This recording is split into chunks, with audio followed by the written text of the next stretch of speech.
L'épisode 194 de Show de cartes est une présentation de Choose Your Grading. Que ce soit pour donner de la valeur à vos cartes ou tout simplement dans le but de les protéger, Choose Your Grading a la solution pour vous aider. En utilisant leur expertise et leur technologie de pointe pour faire l'évaluation de la condition de vos cartes, vous aurez l'heure juste et pourrez en maximiser la valeur. Étant le seul détaillant autorisé PSA au Québec, Choose Your Grading est la voie directe et la plus sûre pour tout envoi de cartes au grading. Pour de plus amples informations, visitez-les sur les différents réseaux sociaux et n'oubliez pas les avantages qu'ils offrent en devenant membre payant Patreon de Show de cartes. L'équipe de Choose Your Grading vous souhaite bon épisode. Bonjour à tous et bienvenue dans l'épisode 194 de Show de cartes, votre podcast. Ce soir, je suis avec Guillaume. Yanakis est en cure de Wendy's suite au retour de samedi. Il a mangé combien de Baconator, là? C'est quoi l'histoire de ça? On a vu la photo sur le groupe, mais... Il en a mangé juste un. C'est-tu un Baconator? Pas sûr que c'est un Baconator, par exemple. Il parle tout le temps de ça. Il n'a pas le choix d'en avoir mangé un, au moins. Là. Mais honnêtement, je ne suis pas sûr à 100% que c'était ça. Je vais le laisser l'expliquer la semaine prochaine. Mais non, Guillaume, comment vas-tu après un samedi bien rempli au Mega Card Show? Oui, samedi bien rempli. Pour ceux, les membres Patreon qui ont eu la chance d'avoir des notifications durant la journée, on a fait notre premier test d'enregistrement en live pendant un événement. Test quand même assez concluant. Je suis content du résultat. On avait des beaux défis. J'ai reçu l'équipement la veille. Fait que, de tout se familiariser avec l'équipement, installer les plugins, tout s'arranger que tout rentre au poste. Petite chose, petit bémol, je me suis rendu compte que quand que je mettais le thème au début des épisodes, on le perdait, mais c'est le Wi-Fi de la salle là-bas. Il y avait un certain problème. C'est d'ailleurs pourquoi on n'a pas eu de visuel, que c'était juste de l'audio. Mais je me suis rendu compte de ça après écoute. Par contre, pour tout ce qui est des entretiens qu'on a faits, là, on a cinq audios. On a appelé ça les MCS Shorts durant le week-end. Ça fait un total d'environ 50 minutes qu'on a été recueillir avec différents partenaires là-bas pendant le show. Yanakis parle de ses acquisitions. On a eu Éric-Paul Lévaux-Rétro. On a eu Steven Tremblay-Lalonde qui organisait le show. On a eu Marc-Antoine Lefebvre aussi qui est venu nous discuter. Puis on a eu aussi... Cédric Lavoie qui est venu nous parler d'un nouveau concept de vouch là, dans une plateforme Discord. Sur Discord. Qui était très intéressant. Mais tu sais, c'était vraiment cool. Peut-être que je peux juste présenter vite fait une photo de comment on était seté, mon Mike. Oui. C'est un beau bout, bien clean. On était à côté de Bango Pack. On était bien installés. On était dans le trade zone. Heureusement, je dirais. Parce que du côté des exposants, il y a un bout samedi, c'était intense. Il y avait du monde en tabarouette. Ouais, mais ils ont eu du succès. Là. Très grand succès. Leur pub d'avant-show, leurs médias sociaux étaient... On les voyait partout, là, je veux dire, autant les pubs Facebook, les pubs Instagram que les pubs TikTok qui étaient là. Puis ça a apparu, là. Ça a apparu pour le samedi parce que... Ça a apparu, puis c'était le fun parce que c'était une crowd différente des shows qu'on est habitué, qu'on va, comme le Sports Card Expo à Montréal, puis tout ça, puis même Québec l'année passée. C'est un crowd différent. On l'a dit dans les shorts qu'on a enregistrés. C'était peut-être 80% TCG, 20% sport. Mais le show était annoncé comme ça. Puis un des deux partenaires qui organisait le show, c'était pas Hobby. Fait que c'était comme normal que ça soit ainsi.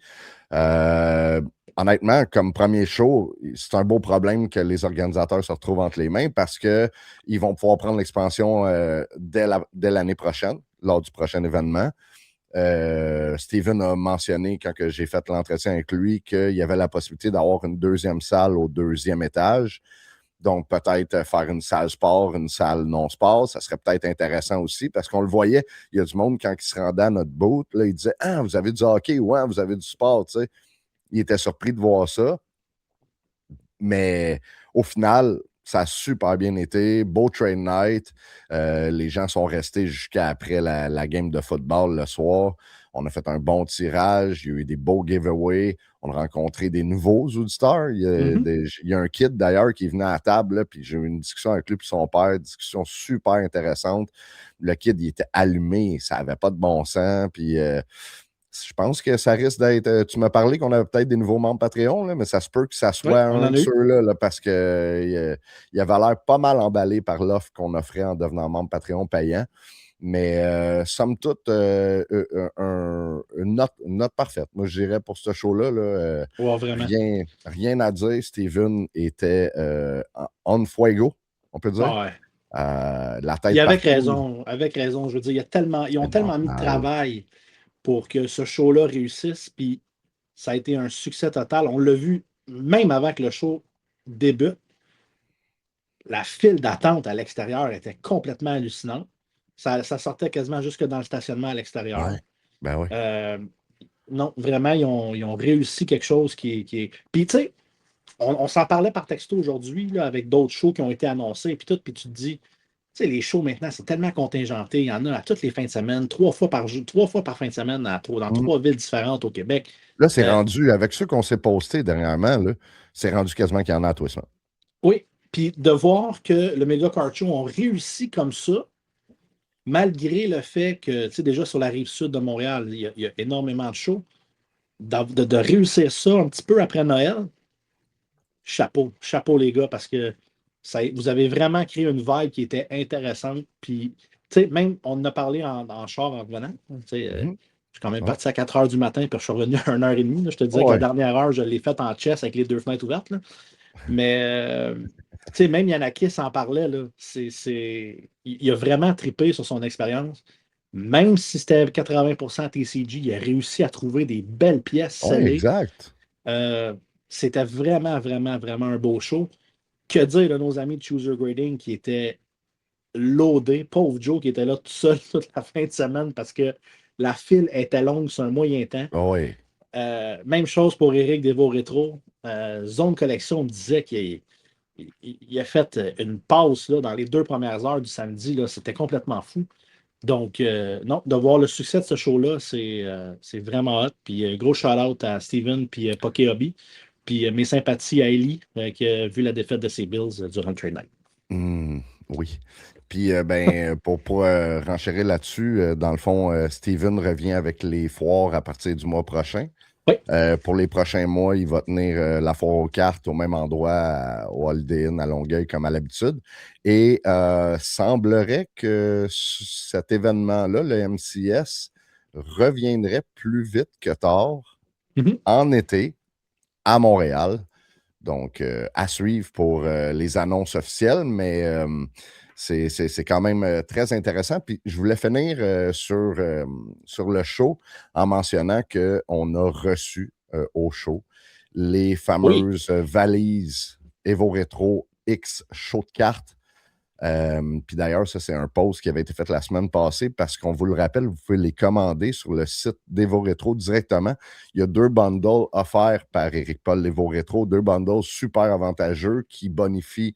C'est pas seulement la valise, on a la valise avec des protecteurs, des sleeves, des top loaders, plusieurs. Il y a 2 bundles en fait qui est offert sur le site d'Evo Retro.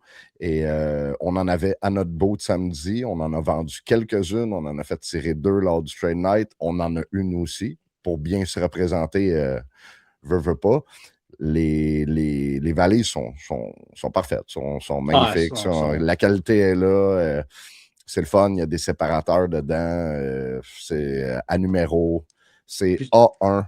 puis je te dirais que même au trade night, la communauté qui nous écoute peut-être pas, une communauté TCG, là, Ouais, plus qui était au exact. trade night, ont vu les valises, puis c'était le prix qu'ils voulaient gagner. Là. Ils voulaient Ouais. littéralement la valise plus que d'autres choses. Donc, n'oubliez pas, c'est une quantité qui est limitée. Donc, faites vite pour prendre votre bundle sur evoretro.ca parce que ça va partir vite, j'ai l'impression. Effectivement. Donc, ça fait le tour pour la MCS, mon mec. Ouais, Puis, tu sais, on se le cachera pas, là. Je regardais ça quand je suis revenu, moi. Puis, avec les discussions qu'on a eues là-bas, le planning de fin d'hiver, début de printemps, on va être dans pas mal de shows. Je n'ai oui, calculé 5-6 quasiment d'ici l'été qu'on va être là. Donc, restez à l'affût pour venir nous rencontrer, venir profiter des fois des giveaways qu'on donne, venir trader avec nous autres, puis venir peut-être vous procurer votre valise lors d'un des prochains shows. exact. Guillaume, on va passer au plan de match. On a un épisode qui est chargé, puis je suis vraiment fébrile de vous montrer la nouvelle plateforme qui s'en vient 100% d'ici. Vas-y, Guillaume, lance-nous sur notre plan de match. Yes. On va commencer avec un invitant, un invitant. Un invité, Guillaume Saillant, de Mintora, qui va venir nous jaser d'une nouvelle plateforme 100% québécoise pour le hobby. Plateforme un peu concurrente à ton bon vieux Car Ladder, mon Mike, qui est très intéressante. Il nous l'a présenté en avant-première dans l'antichambre avant de faire le show. Puis je vous dis, je pense que vous n'êtes pas prêts. Ça va être super intéressant de voir qu'est-ce qui en découle de ça. Ensuite de ça, on va voir les nouvelles du hobby comme à chaque semaine. Puis cette semaine, c'est quand même assez mince dans le hobby en termes de nouvelles. Par contre, on va vous montrer des belles petites pépites là, qui ont été pognées ou qui ont été vendues à l'encan. Ensuite de ça, on va avoir comme invité, on va avoir PH qui sort de sa retraite. Et, Yes, un retour de PH Beauchamp. Qui vient en relève pour Charles Canuel, qui est sur la touche avec l'influenza. Mais PH va venir avec Marc-Antoine Lefebvre pour nous jaser de la sortie de Bowman Draft. On va descendre la checklist avec eux autres. C'est un annuel bien apprécié des auditeurs. Ensuite de ça, il va y avoir les sorties de la semaine, les commanditaires et les questions. Questions aussi très minces cette semaine, mais il y a eu un post juste avant qu'on fasse l'épisode. Post qui fait jaser, que je trouve très intéressant, qu'on va discuter dans cette rubrique de l'épisode, mon Mike. Donc, sans plus attendre, si tu veux, je fais rentrer notre chum Guillaume Saillant. Yes. Salut, Guillaume. Bonjour, messieurs. Salut, salut. Bien. Merci de l'invitation, c'est très apprécié. Fait plaisir. Écoute, on a jasé après-midi un préambule, si on veut, de l'épisode de ce soir. J'ai été fébrile depuis qu'on a raccroché, je te dis, j'ai du poil qui me dresse ses bras. Puis en plus, tu nous as montré un petit visuel avant, juste un petit teaser. Écoute, je pense que cette plateforme-là va être formidable. Mais là, c'est ta plateforme. Montre-nous ce que tu as. C'est né de où l'idée de Mintora? Dans le fond, Mintora, l'idée est venue parce qu'on s'est remis, nous, à collectionner à l'interne, moi puis une partie de l'équipe, à collectionner des cartes de hockey. Puis là, à chaque fois, tout le monde connaît la même histoire, là. Hey, j'ai cette carte-là, comment ça vaut? Essaye de trouver des informations sur eBay, gosse sur différents sites qui existent, puis là, tu y vas, règle du pouce, puis là, tu parles avec une couple d'experts, puis personne ne s'entend vraiment sa valeur, puis ça devient complexe, pareil. Puis, ça vient soufflant. Parce que, tu sais, on sort nos vieilles boîtes, on fouille un peu ce qu'on a là-dedans, puis on est comme, j'ai-tu quelque chose qui vaut à peine que je passe une couple d'heures à fouiller ou je mets ça dans le bac pour le porter au conteneur, tu sais?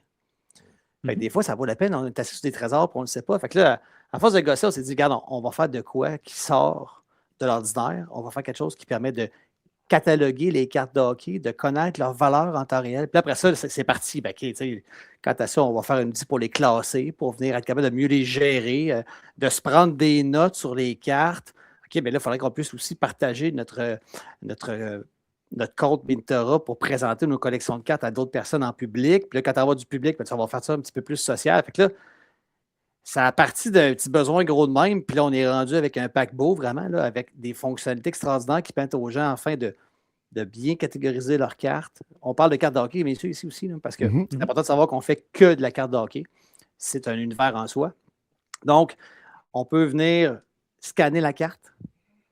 Chez nous, chez Mintora, la carte, il faut scanner les deux côtés de la carte. C'est bien important parce qu'il y a tellement d'informations d'un bord comme de l'autre. Ça fait toute la différence entre une carte qui vaut 9,99 et 999. Ben oui, puis il y a plusieurs cartes. La numérotation se trouve à l'arrière aussi, comme par exemple. Exactement, c'est un très bel exemple. Fait que là, on scanne la carte avec Mintora Vision. Mintora Vision s'appuie sur une base de données qui est déjà énorme. Là. On a les cartes de 2025 à 99-98 présentement qui sont dans la base de données. On continue en temps réel à tous les jours à aller chercher et améliorer cette base de données-là. On a plusieurs serveurs qui tournent non-stop là-dessus. Et là, je voulais présenter. Là, la carte va sortir. On va donner un indice de prix. C'est quoi son prix le plus bas, le prix le plus haut? C'est quoi les derniers vendus ended sur eBay en plus, avec les dates. Fait qu'on va pouvoir dire aussi c'est quoi le prix de cette carte-là selon le gradage de la carte, mais aussi les compagnies de gradage. Fait qu'on a un portfolio qui devient très, très, très détaillé au niveau de la carte en soi. Puis après ça, cette carte-là, on peut décider, mais je vais-tu la mettre dans mon portfolio général ou je vais le mettre dans mon portfolio des cartes de 2022-2023, ou je vais le mettre dans un prochain show que je vais aller, comme exemple, si je vais au show de Montréal, de Sport Card Expo Card, je vais devoir dire, regarde, je la mets là, fait que je vais être capable de savoir où je les avais trouvés. On a poussé vraiment très, très fort l'application pour donner vraiment là, aux collectionneurs, aux amateurs, aux investisseurs le meilleur outil possible pour bien gérer leurs cartes parce que autant que tu es un débutant, tu veux savoir comment ça vaut parce que tu viens de t'acheter une boîte, tu as sorti des cartes intéressantes, Ouais. autant que tu es un passionné, que là, enfin, tu vas mettre de côté ton fameux tableau Excel puis tes Oui, 16 albums de photos dans ton téléphone. Sur notre groupe, la question revient souvent. Ça revient sporadiquement. Quelqu'un qui demande l'information, quoi vous utilisez pour répertorier vos cartes ou quelle application vous utilisez pour aller chercher des valeurs. Tu sais, on connaît toutes la Sold eBay, 130 points. Tu sais, il y a plusieurs plateformes, mais on dirait que l'information ou la personne, la manière qu'elle l'utilise, c'est pas tout le temps la bonne manière ou elle l'utilise pas à bon escient ou à pleine capacité. Fait que des fois, ça devient mélangeant de se retrouver. Puis je pense que votre initiative vient remplir un créneau qui était inoccupé. De voir que c'est québécois, ça me parle. Puis de voir aussi que ça vient, tu sais, que c'est spécifique pour le hockey. Ouais. Je pense que, justement, dans un univers où tu as des card ladders de ce monde qui sont plus génériques, que vous arrivez et vous spécifiez là-dessus, je pense que vous pouvez faire votre place assez rapidement, puis faire votre marque, puis vraiment devenir la référence pour les cartes de hockey, c'est Mintora. C'est exactement ça qu'on souhaite faire, c'est dominer le marché au niveau de la carte de hockey pour donner le meilleur résultat. Puis ce qui va arriver, c'est que plus que de monde qui va embarquer dans la plateforme, plus qu'on va aller chercher du data complémentaire à ce qu'on a déjà pour venir affiner les données sur les différentes cartes puis offrir la meilleure expérience possible aux utilisateurs. C'est clair. Puis, tu parlais que tu avais un database de 98-99 à comme 2025-2026 aujourd'hui. Oui. Puis, dans l'exemple que tu nous as démontré tantôt dans l'antichambre, on voyait des cartes à 1 cent. Ça veut dire que c'est pratiquement toutes les cartes. C'est pratiquement toutes les cartes de 98-99 à aujourd'hui qui sont dans le database. Fait que les cartes on a toutes roulé les cartes par année. Fait que tout ce qu'il y avait comme cartes par année, on est allé les chercher. Fait que oui, il va y avoir plein de cartes qui vont sortir à 1 cent, à 2 cents, à 15 cents parce que c'est ce qui valent. Mais sait-on jamais. Ce qui est le fun aussi, c'est que tu sors une vieille boîte, tu t'ajoutes une nouvelle boîte, tu veux le savoir. Tu sais, elle vaut-tu 10 cents? Bon, je la garde ou je la mets de côté, mais ça va être quand même le fun à consulter dans ton profil. Puis si tu ne veux pas les mettre publics, ces cartes-là qui valent 10-15 cents, tu peux les mettre dans, exemple, un portfolio, un catalogue que tu vas nommer une pièce et moins, puis tu les dompes toutes là-dedans. Tu sais. Mais il y a peut-être quelqu'un qui cherche ta carte une pièce et moins pour X raisons, pour compléter une collection parce qu'il veut de chaque année ou peu importe. Là. Fait que oui, la base de données est très précise. C'est vraiment hot. Puis, pourquoi juste le hockey? Parce que, tu sais, comme Guillaume, il l'a dit, là, Card Ladder est plus at large.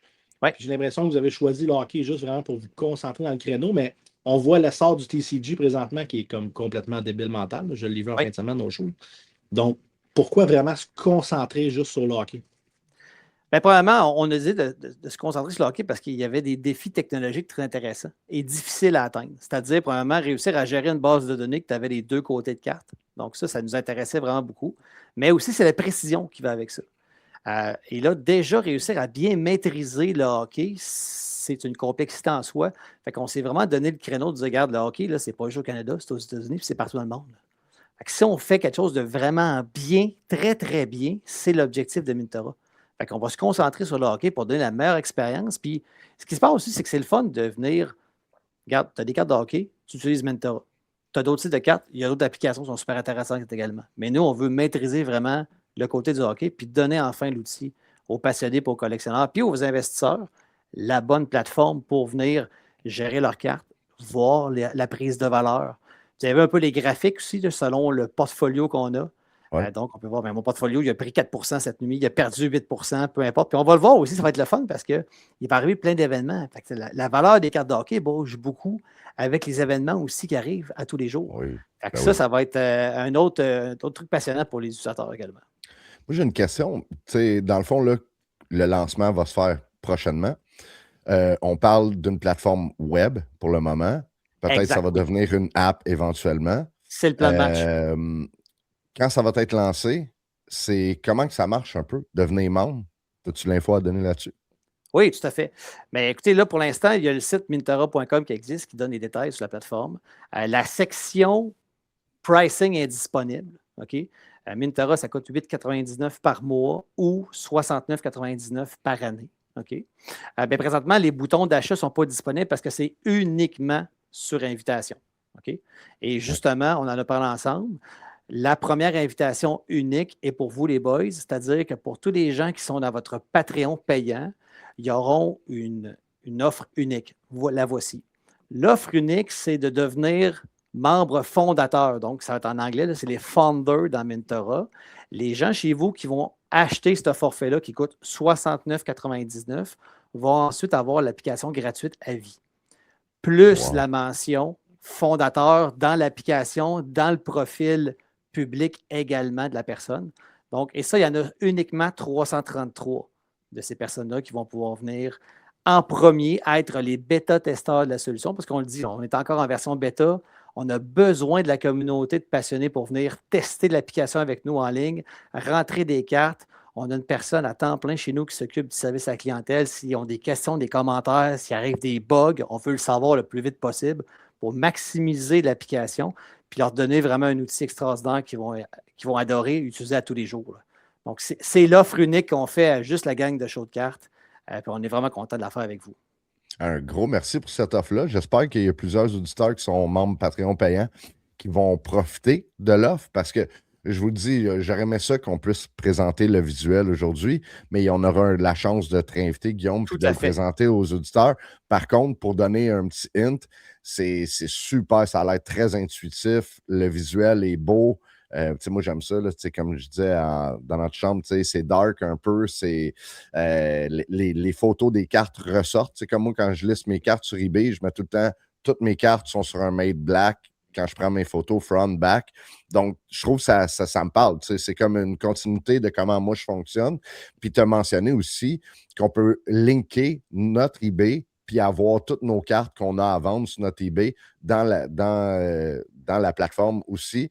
Chose qui est super intéressante d'ailleurs. Oui. Et aussi, le fait d'avoir la connexion de eBay va donner encore plus de précision au fil du temps aussi au niveau de la valeur de vos cartes parce qu'on va toujours les valider. Donc, on va aller chercher le plus d'informations possible à ce niveau-là.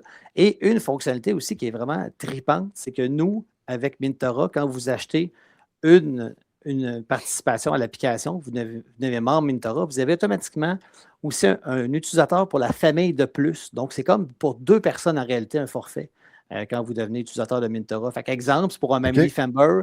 Exemple, Mike va embarquer avec son gars, il peut le faire à ce moment-là, il peut venir gérer sa collection. Donc, on sait qu'il y a beaucoup de parents qui trippent à développer leur passion du hockey. Fait que là, ils vont pouvoir gérer aussi le portfolio de leur fils ou de leur fille directement dans Mintara pour suivre l'évolution des cartes, tout simplement, puis tripper ensemble. Très cool. Fait que là, ça veut dire que notre 69,99 pour nos membres Patreon ont accès à leur compte personnel et le compte d'un membre de la famille dans tout Exactement ça. Oui, c'est en plein ça.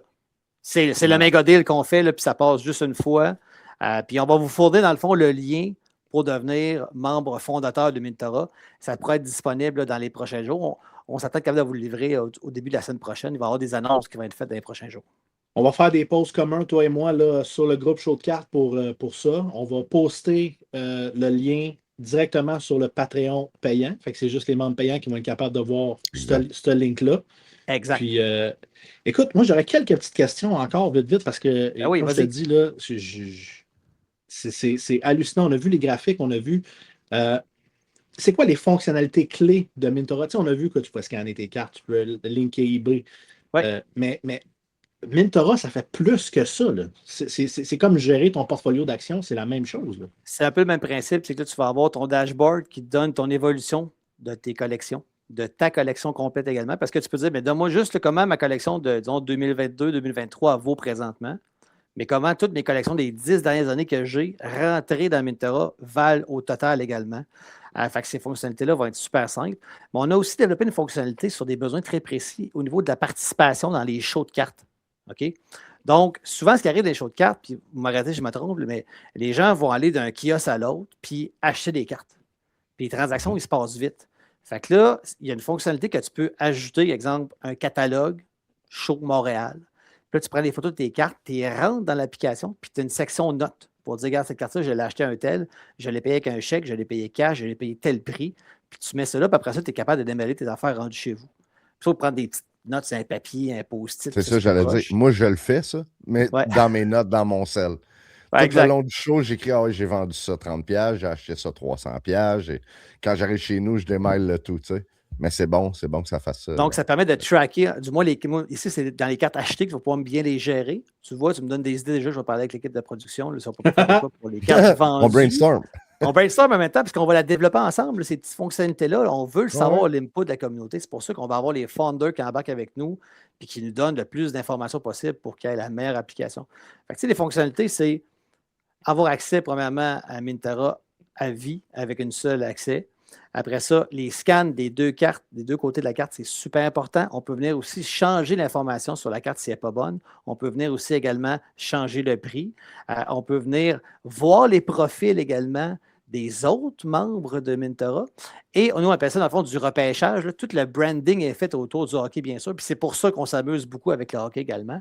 Et dans la section profil utilisateur des autres, on peut venir les suivre, évidemment, voir le profil des autres, consulter leur carte, consulter également leur compte eBay, parce que ça se peut que je trouve une carte dans un des profils des autres utilisateurs qui est public, parce qu'on peut faire des recherches, important de le dire, autant dans nos collections à nous que dans les collections des autres qui sont publiques. Fait que si je cherche des cartes en particulier, plus qu'il va y avoir d'utilisateurs sur Mintara, la base de données va devenir énorme.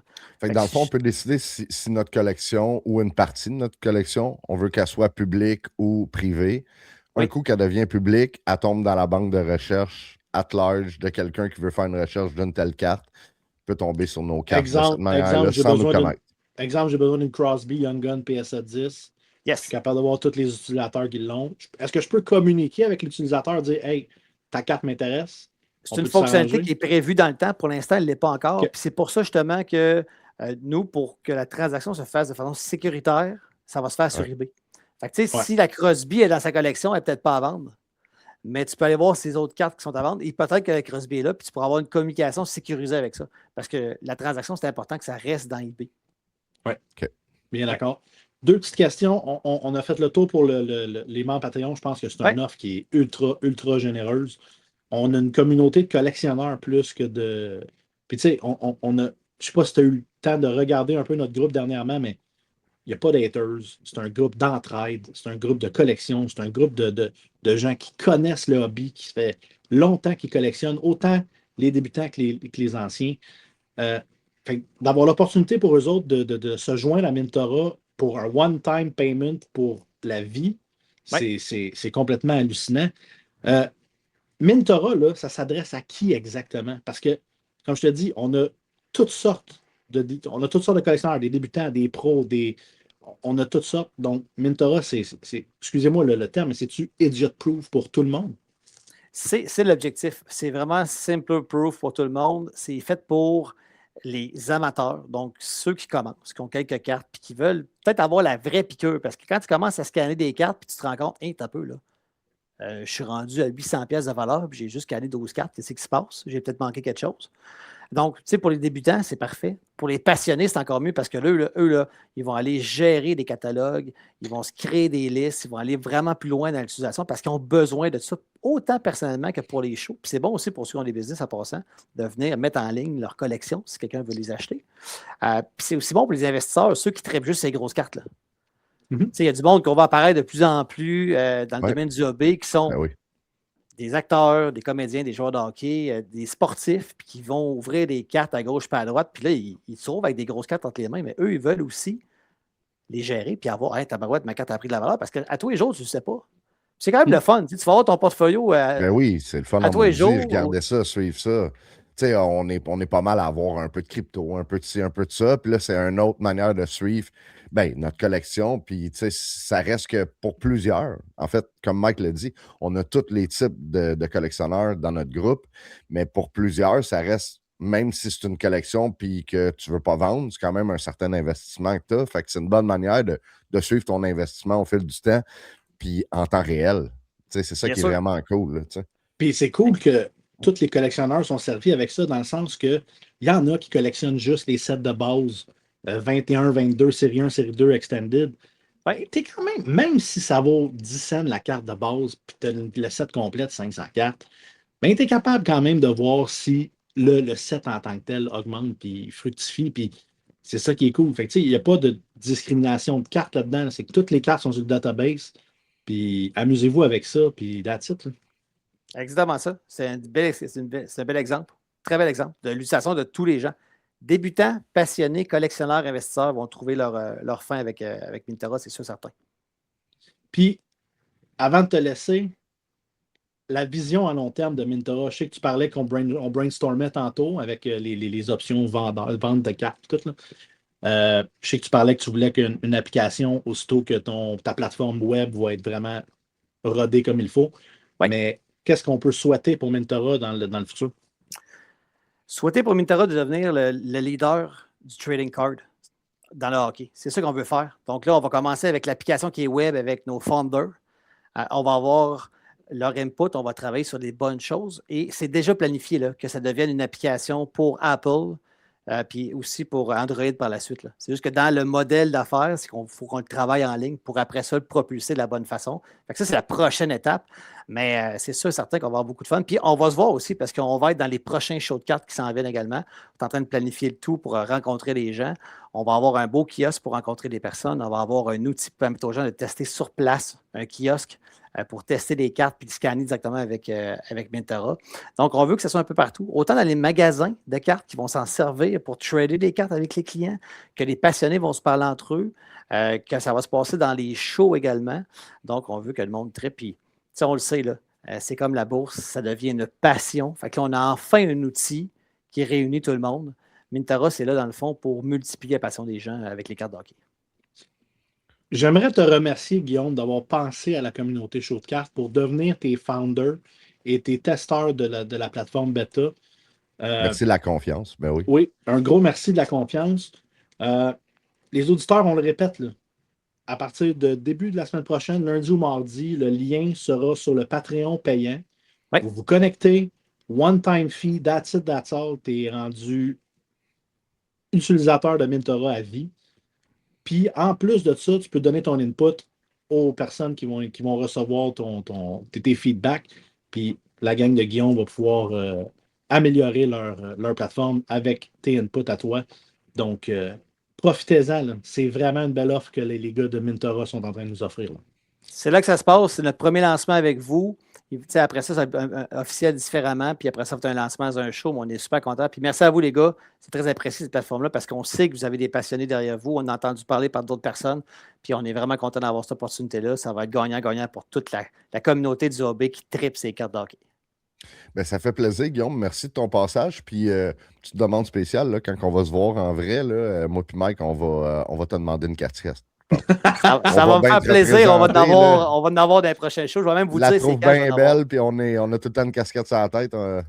Fait que, on va essayer de te représenter le mieux qu'on peut dans les shows, puis en espérant que plusieurs de nos membres Patreon payants vont profiter de l'offre que tu as mentionnée plus tôt. Puis qui sait, le logo de Mintara se retrouvera peut-être en arrière-plan bientôt.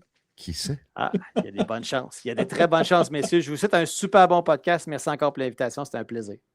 Un gros merci de ton passage. À bientôt. Au revoir. Bye bye. Ciao. Ciao. Hey, c'est vraiment, vraiment hot. On s'en est parlé quasiment, je pense, en début décembre, quand j'ai apporté l'idée, ou fin novembre. Oui. Puis, un peu avant Noël, oui. Ouais, on est toujours un petit peu sceptique avec ce type de choses-là. Puis là, de l'avoir vu des yeux vus, de nos yeux, là, la fluidité de la plateforme, la rapidité que le scan rentre, puis tu as ton automatique, tu as la valeur de la carte avec. Ça donne même là, un pourcentage. Mettons, 80, le IA de Mintara est 95% sûr que la carte que tu as, c'est ceux-là. C'est vraiment, vraiment, vraiment bien pensé. Je capote. Puis, ben oui, parce que, tu sais, un fait intéressant, toi versus moi, tu sais, toi, tu utilises déjà Card Ladder. Fait que déjà là, ça te parle, puis tu utilises une plateforme comme concurrentielle ou complémentaire.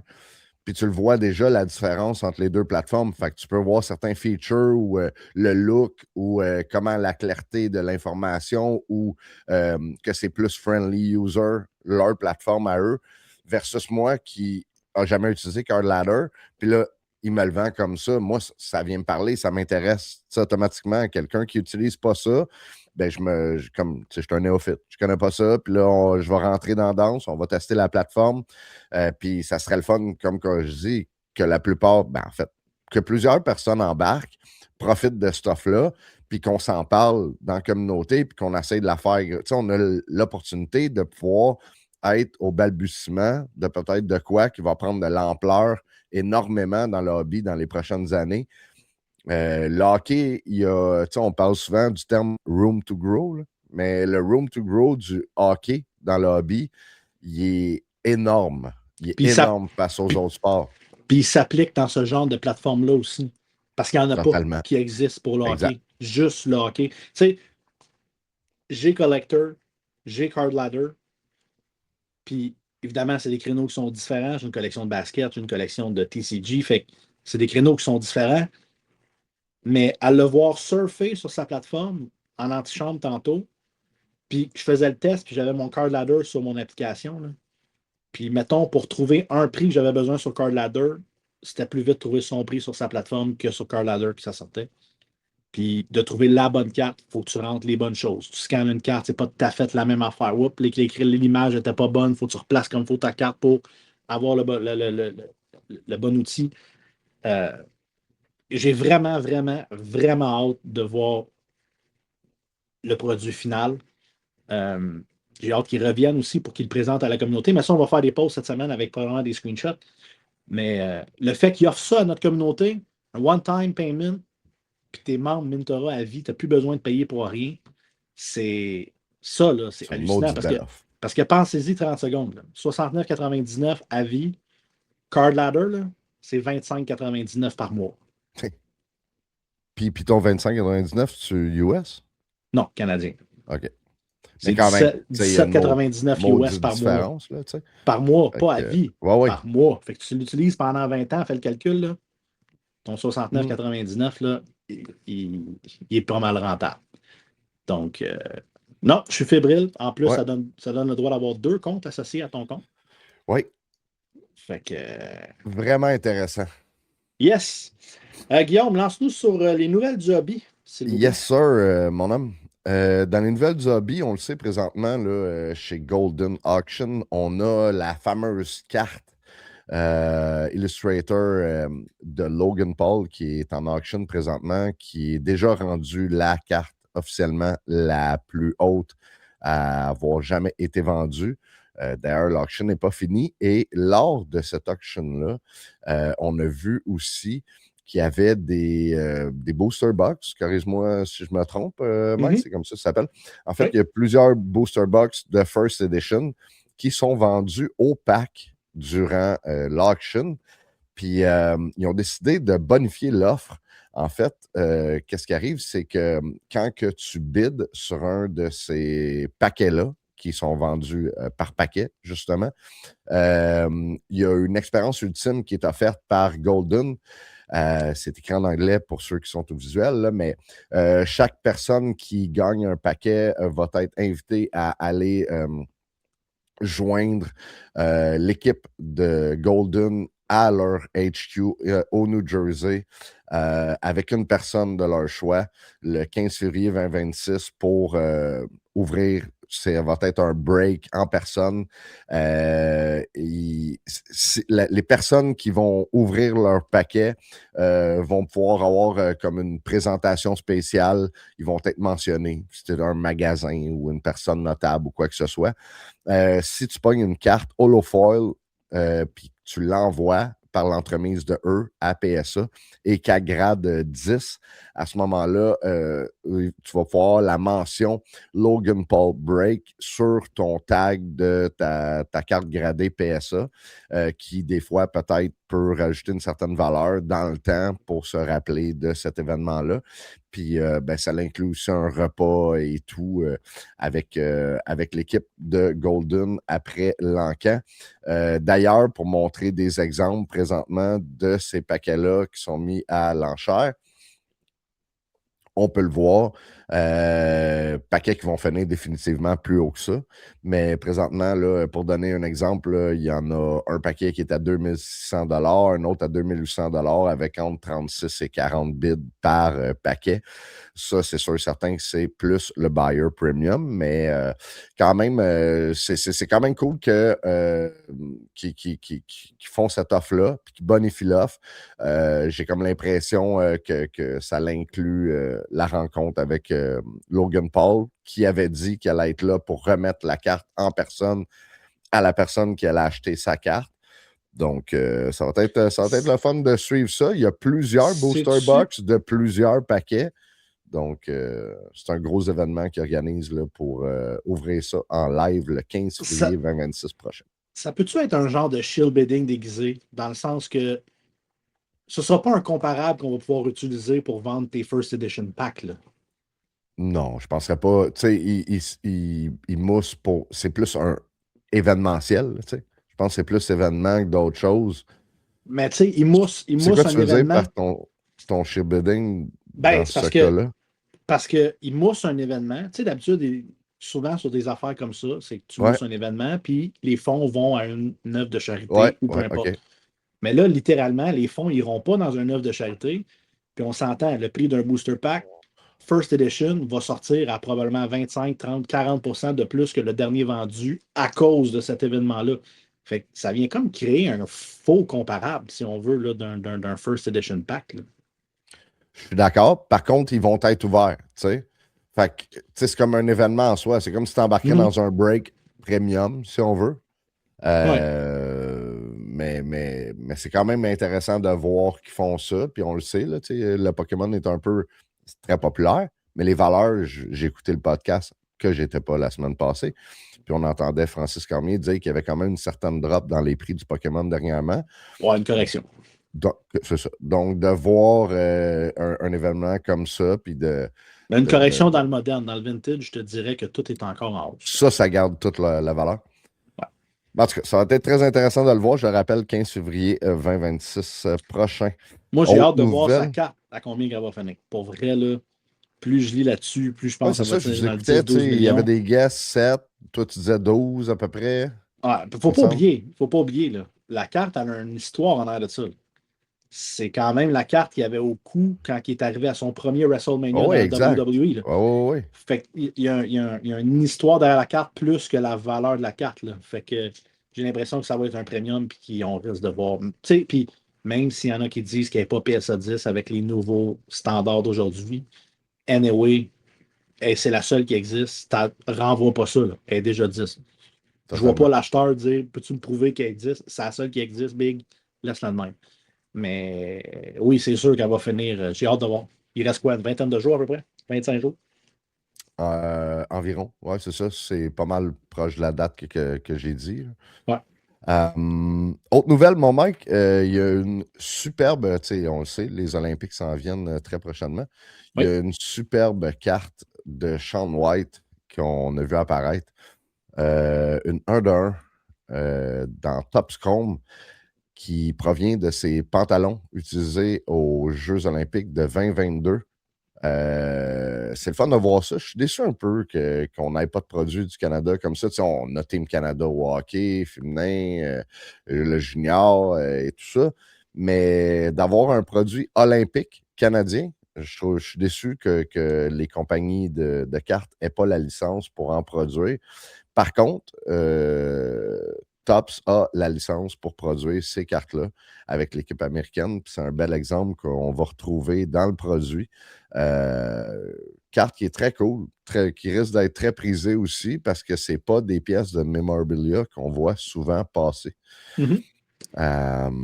Puis, ben c'est ça. Pour ça, je voulais juste la montrer. J'ai vu ça passer, puis je trouvais ça très intéressant. Est-ce que oui. vite en parallèle avec les Olympiques, est-ce que Upper Deck aura des cartes des Olympiques ou ils n'ont pas la licence de ça? Je pense qu'il y avait une question, un des derniers shows que tu n'étais pas.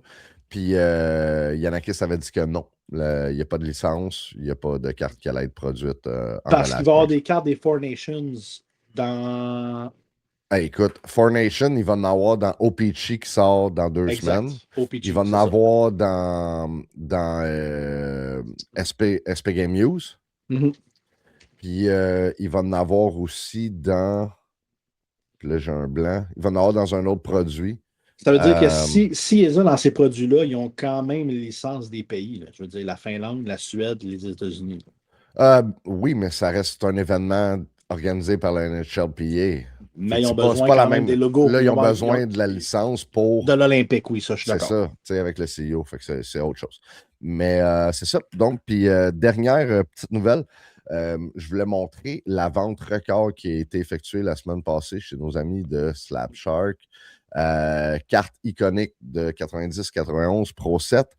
On parle de l'hologramme de la Coupe Stanley, mais par contre, cette fois-ci, est un peu spécial. C'est le Black Border Prototype qui a été vendu pour la coquette somme de 9 798 US. C'est un record, on s'entend. Cette version-là de la carte, c'est une version qui est drôlement plus rare que les autres qui sont numérotées, ma foi, sur 5000, je ne me trompe pas. Les boys dans l'antichambre, si vous avez un complément d'information, vous pouvez peut-être l'écrire dans le chat. Mais Moi, c'est la première fois celle-là, que j'en vois une. oui, moi aussi. Puis quand j'ai montré à Anakis aussi, il disait, je ne savais même pas que ça existait. Ben là, on le voit. Puis il y avait définitivement certains collectionneurs qui l'attendaient puis qui voulaient l'ajouter à leur collection parce que de voir que cette carte-là a atteint la somme de 10 000 US, c'est quand même assez impressionnant versus les autres cartes, puis Etera aussi. Quand que les cartes dites standards, normales de cette carte-là sont vendues raw. On parle d'une carte là, qui se vend sous les 1000 $. Donc, on voit vraiment la différence de prix avec cette version-là. Mike, ce serait tout pour les nouvelles de la semaine. Il n'y avait pas grand-chose, comme je disais. C'était très, très mince, mais ça donne la place aux boys qui vont venir s'ajouter à nous pour parler du checklist de Bowman Draft de cette année. Donc, j'invite dans le show nos boys PH et Marc-Antoine Lefebvre. Salut, les boys! Bonsoir. On vient de Hey. sortir PH de sa retraite. C'est cool de te revoir à l'écran, mon ami. Ça me fait plaisir d'être là. Toujours un plaisir. Hey, un gros merci. Puis c'est bien gentil de venir en relève à Charles Canuel, comme on disait en début de show. Les boys, il y a la sortie Bowman Draft. Je pense qu'on va vous donner toute la place pour nous parler du checklist. Vous êtes maudiment bien placés pour le faire. Puis je pense que les auditeurs aiment ça, là, votre présence à chaque année pour en discuter. Tout d'abord, avant de starter sur le checklist, les gars, on va commencer par parler des prix faramineux des Hobby Box et des Jumbo aux États-Unis. Sans parler des Breakers de Light. Ouais. Ben, ça tourne autour de quoi? Là, j'ai vu qu'une Hobby Box maintenant était une Jumbo, fait que tu avais 3 autographes dans une Hobby. Ça a toujours été Jumbo et Super Jumbo. Ouais, c'est ça. Mais là, ils ont changé les noms, ils ont changé les termes. Là. Ça a tout le temps été 3 ou 5 autos. Puis, on parle de quoi? Genre, c'est quoi? C'est 1002 ou 1003 US pour une Jumbo, puis comme 1750, 2000 US pour une Super Jumbo? Tantôt, j'ai vu 750 US pour une Jumbo. OK. Fait que ça a baissé Et j'ai vu, je pense que c'était 900, 950 US pour une Super Jumbo. Parce que dans les premières semaines, on est encore dans le premier 16 jours de la sortie. Là, fait que c'est le prix. On parle d'un 1000 à 1500 pour les deux formats. Ouais, c'est ça, j'ai dit US, mais je voulais dire canadien, effectivement. Ouais, exact. Mais c'est hallucinant. Parlez-nous des prospects qui peuvent être intéressants. Je sais que les Jays, y en ont un qui est dans cette série-là. Vas-y, PH, tu as fait quelques recherches un petit peu avant de t'en venir parce que tu as été un last call. oui, un peu. C'est sûr que je continue quand même de suivre ça, mais je n'étais pas aussi près que quand je faisais des achats et je faisais des breaks. Mais je vais laisser le plaisir à Marc-Antoine de nous parler de son équipe, de son prospect. Je vais te laisser la place là. Ben, on ne peut pas nier que le top 3 du draft va être présent dans le produit. Okay. Même si le first pick, le second pick est quand même pas toujours le plus recherché, mais il est là. Souvent, le second pick va être dans le produit du Bowman. Et là, il est là cette année. bon, ils font des surprises comme ça de temps en temps. Mais naturellement, le premier prospect, celui que tout le monde va rechercher le plus après celui de Toronto, ça va être Eli Willits avec Eli les Willits, Nationals. Shortstop, très jeune, prêt quasiment déjà fin 26, début 27, embarqué dans le show. C'est probablement celui qu'on va chercher le plus. Je peux faire un tour des équipes brièvement. Là. J'ai sorti des noms, j'ai sorti des sleepers qui sont peut-être pour un peu plus tard. Mais on parle beaucoup que les lanceurs dans les produits Bowman, c'est pas bon. Il y a toujours il faut faire attention. Celui des Pirates de Pittsburgh cette année, il faut surveiller, Seth Hernandez, ça va être un monstre. Ça va être une machine, un lanceur de prise, très, très peu de buts sur balle. C'est la stratégie d'achat qui est différente entre un joueur et un lanceur. Un lanceur, il faut vendre quand il est rappelé. Puis en ce moment, Seth Hernandez, je pense qu'il est quand même abordable pour un gars qui est 6e overall, là, il est en top 10. Je pense que ça peut être un choix intéressant. Puis mon coup de cœur, c'est le 3e overall avec les Mariners de Seattle. C'est Kyle Anderson, lanceur gaucher, 21 ans, qui, d'après moi, va aller dans le même moule que tous les lanceurs des Mariners de Seattle. Lanceur de prise, peu de but sur balle. Il pourrait vraiment faire sa place très, très prochainement dans le top de la rotation. Puis tu sais, tu parles des lanceurs. On s'entend, le Paul Skeens vient de changer complètement le marché des lanceurs au baseball. On l'a vu avec Tarek Skubal, ce qu'il est en train de faire aussi avec les Tigers, si je ne m'abuse. Exact. On l'a vu avec les débuts de Jonathan avec les Mets. Quand il est arrivé, ses prix ont monté complètement fou en partant. Fait qu'on voit que Paul Skeens a comme remis le marché des lanceurs sur la map. Fait que le fait que tu parles des lanceurs dans les 3 premiers picks, c'est intéressant de voir le tangent que le prospecting du baseball peut prendre. Ouais. Il y en a qui sont quand même un peu moins. Excuse-moi, je t'interromps 3 secondes. Mais il y en a qui sont un peu moins intéressants malgré leur choix haut. Je l'ai mis dans mes choix pareil. Tyler Bremer, qui est le 2e overall, il est déjà à 21 ans. Est-ce que ça va être un partant? Est-ce que ça va être un releveur? Il y a ça aussi qui va jouer sur la valeur d'un lanceur. Si on parle d'un releveur, oubliez le projet. Ça n'a pratiquement jamais vraiment de valeur. Mais on ne sait pas quand un releveur peut devenir un partant. Bref. Vas-y, même les Pirates, il n'y a pas, comme tu parlais que Paul Skeens a ramené ça, la popularité. Je pense juste l'année passée quand Bubba Chandler s'est fait rappeler, là, les cartes ont explosé aussi. Là. Oui.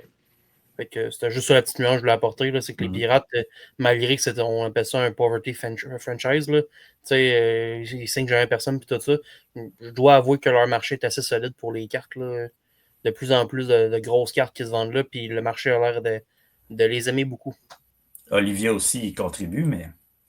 Ceux qui ne savent pas, la blonde de Paul Skeens, c'est Olivia Doon, une gymnaste.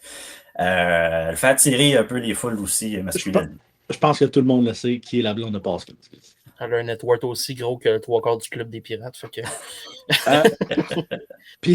PH, tu parlais de Eli Willits, un shortstop, une position qui est quand même bien collectionnée, bien recherchée. C'est quoi son ceiling de Eli Willits? Tu le connais-tu un petit peu? Un petit peu.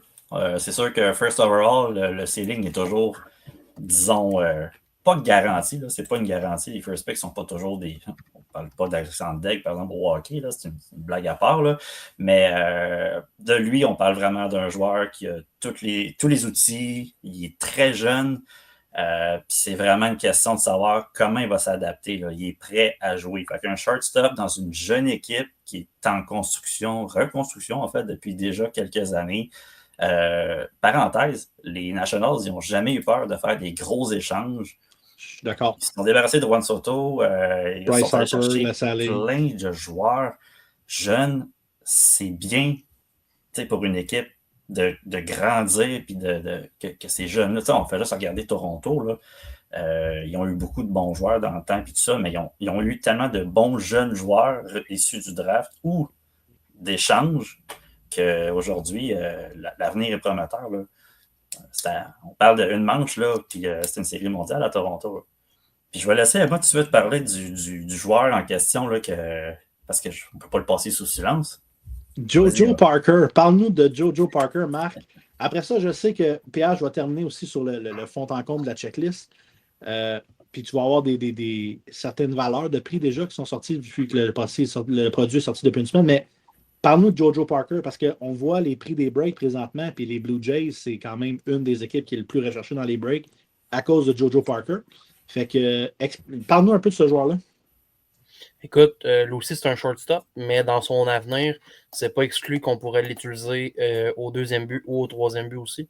Ça, les Blue Jays en ont déjà parlé parce qu'ils ont déjà drafté un autre shortstop là, qui s'appelle Arjun Nimala aussi, qui s'en vient. Là. Oui. Fait que ça va dépendre vraiment de l'avenir, c'est juste ça qu'il va nous le dire. Écoute, sort du secondaire. Honnêtement, vraiment beaucoup d'outils à sa manche. Il va créer des bons contacts, il va utiliser du bon bat speed pour placer la balle un peu partout, puis un peu quand même pas mal de power pour un gars de 18 ans. C'est sûr que c'est pas juste un power hitter, il a place une bonne moyenne aussi. Puis aussi, ce qui est intéressant, comment ça s'appelle, j'ai vu dans les reports, là, sa comparaison, ça pourrait être son ceiling, ça serait Ketel Marte. Ce qui n'est pas une mauvaise comparaison.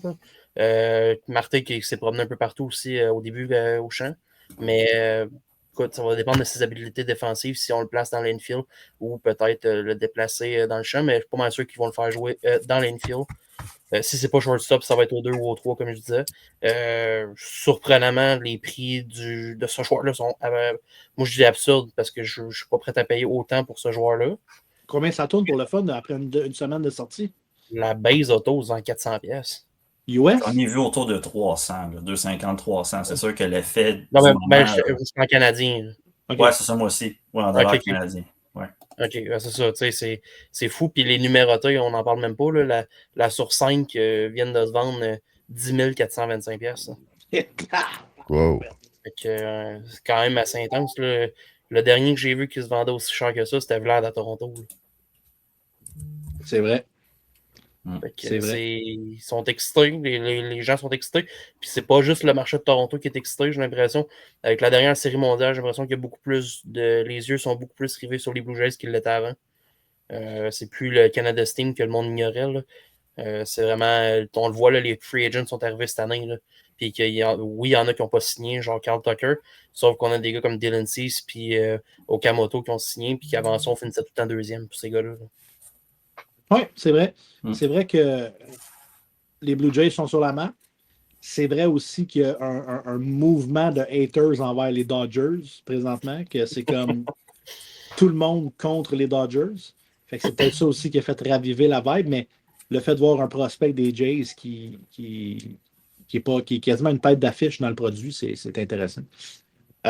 PH, on peut continuer sur la checklist, faire un petit tour. Je sais que la checklist puis selon les observateurs, c'est pas une checklist qui est ultra remplie comme les années précédentes en termes de talent.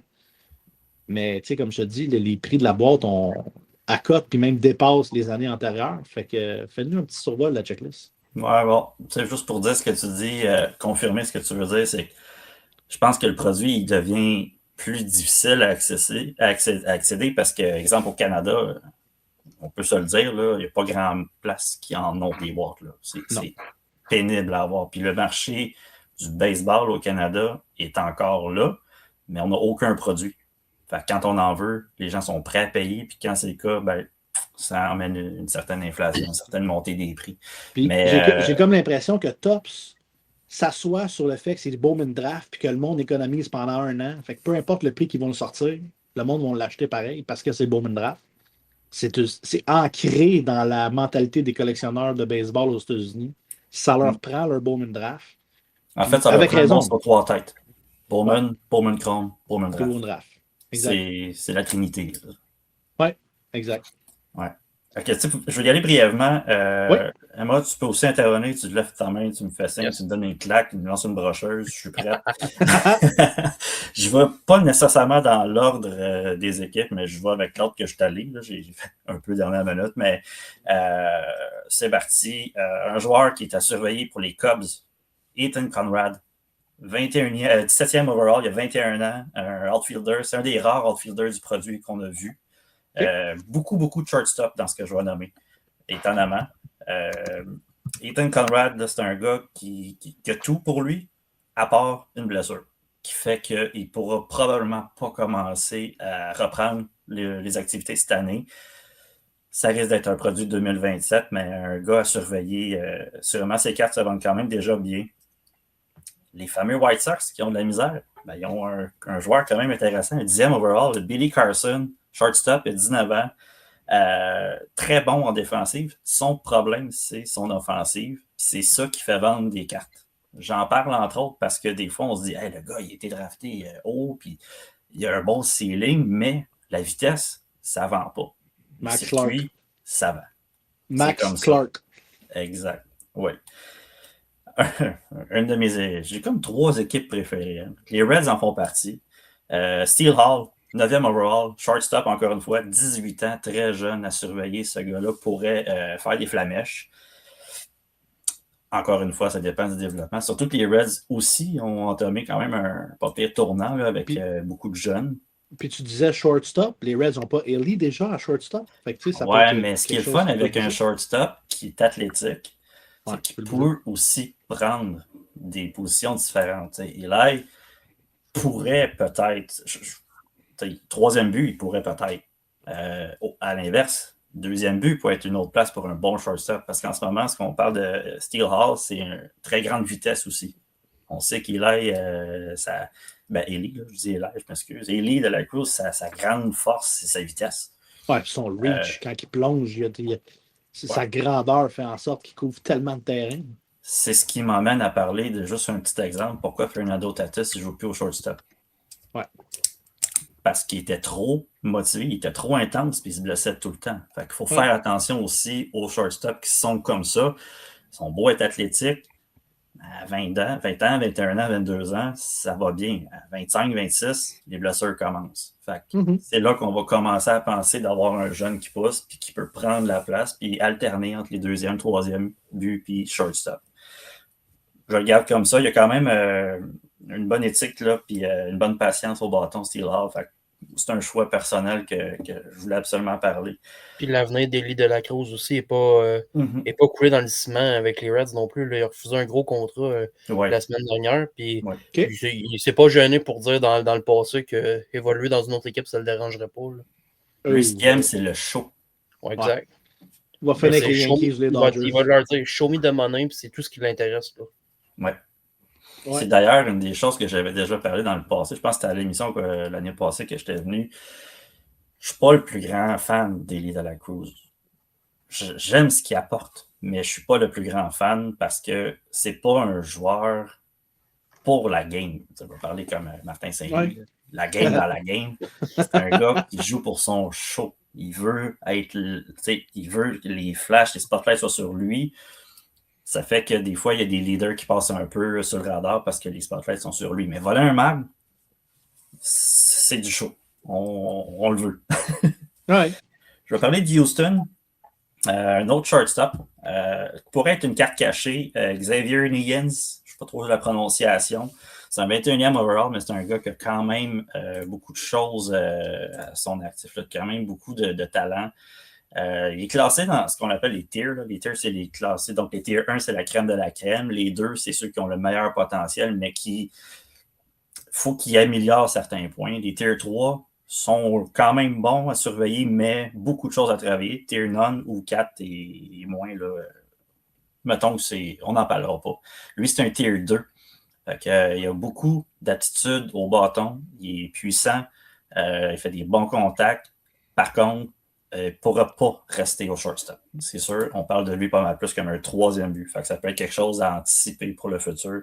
Acheter une carte d'un shortstop, pas trop cher, puis peut-être à s'attendre à ce qu'il fasse mieux dans une autre position.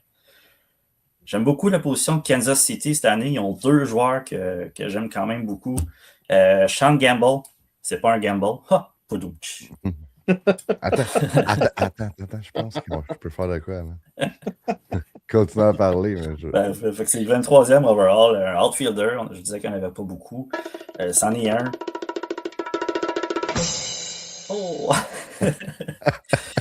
On parle de lui comme vraiment un joueur rapide, une excellente défensive, mais surtout du power.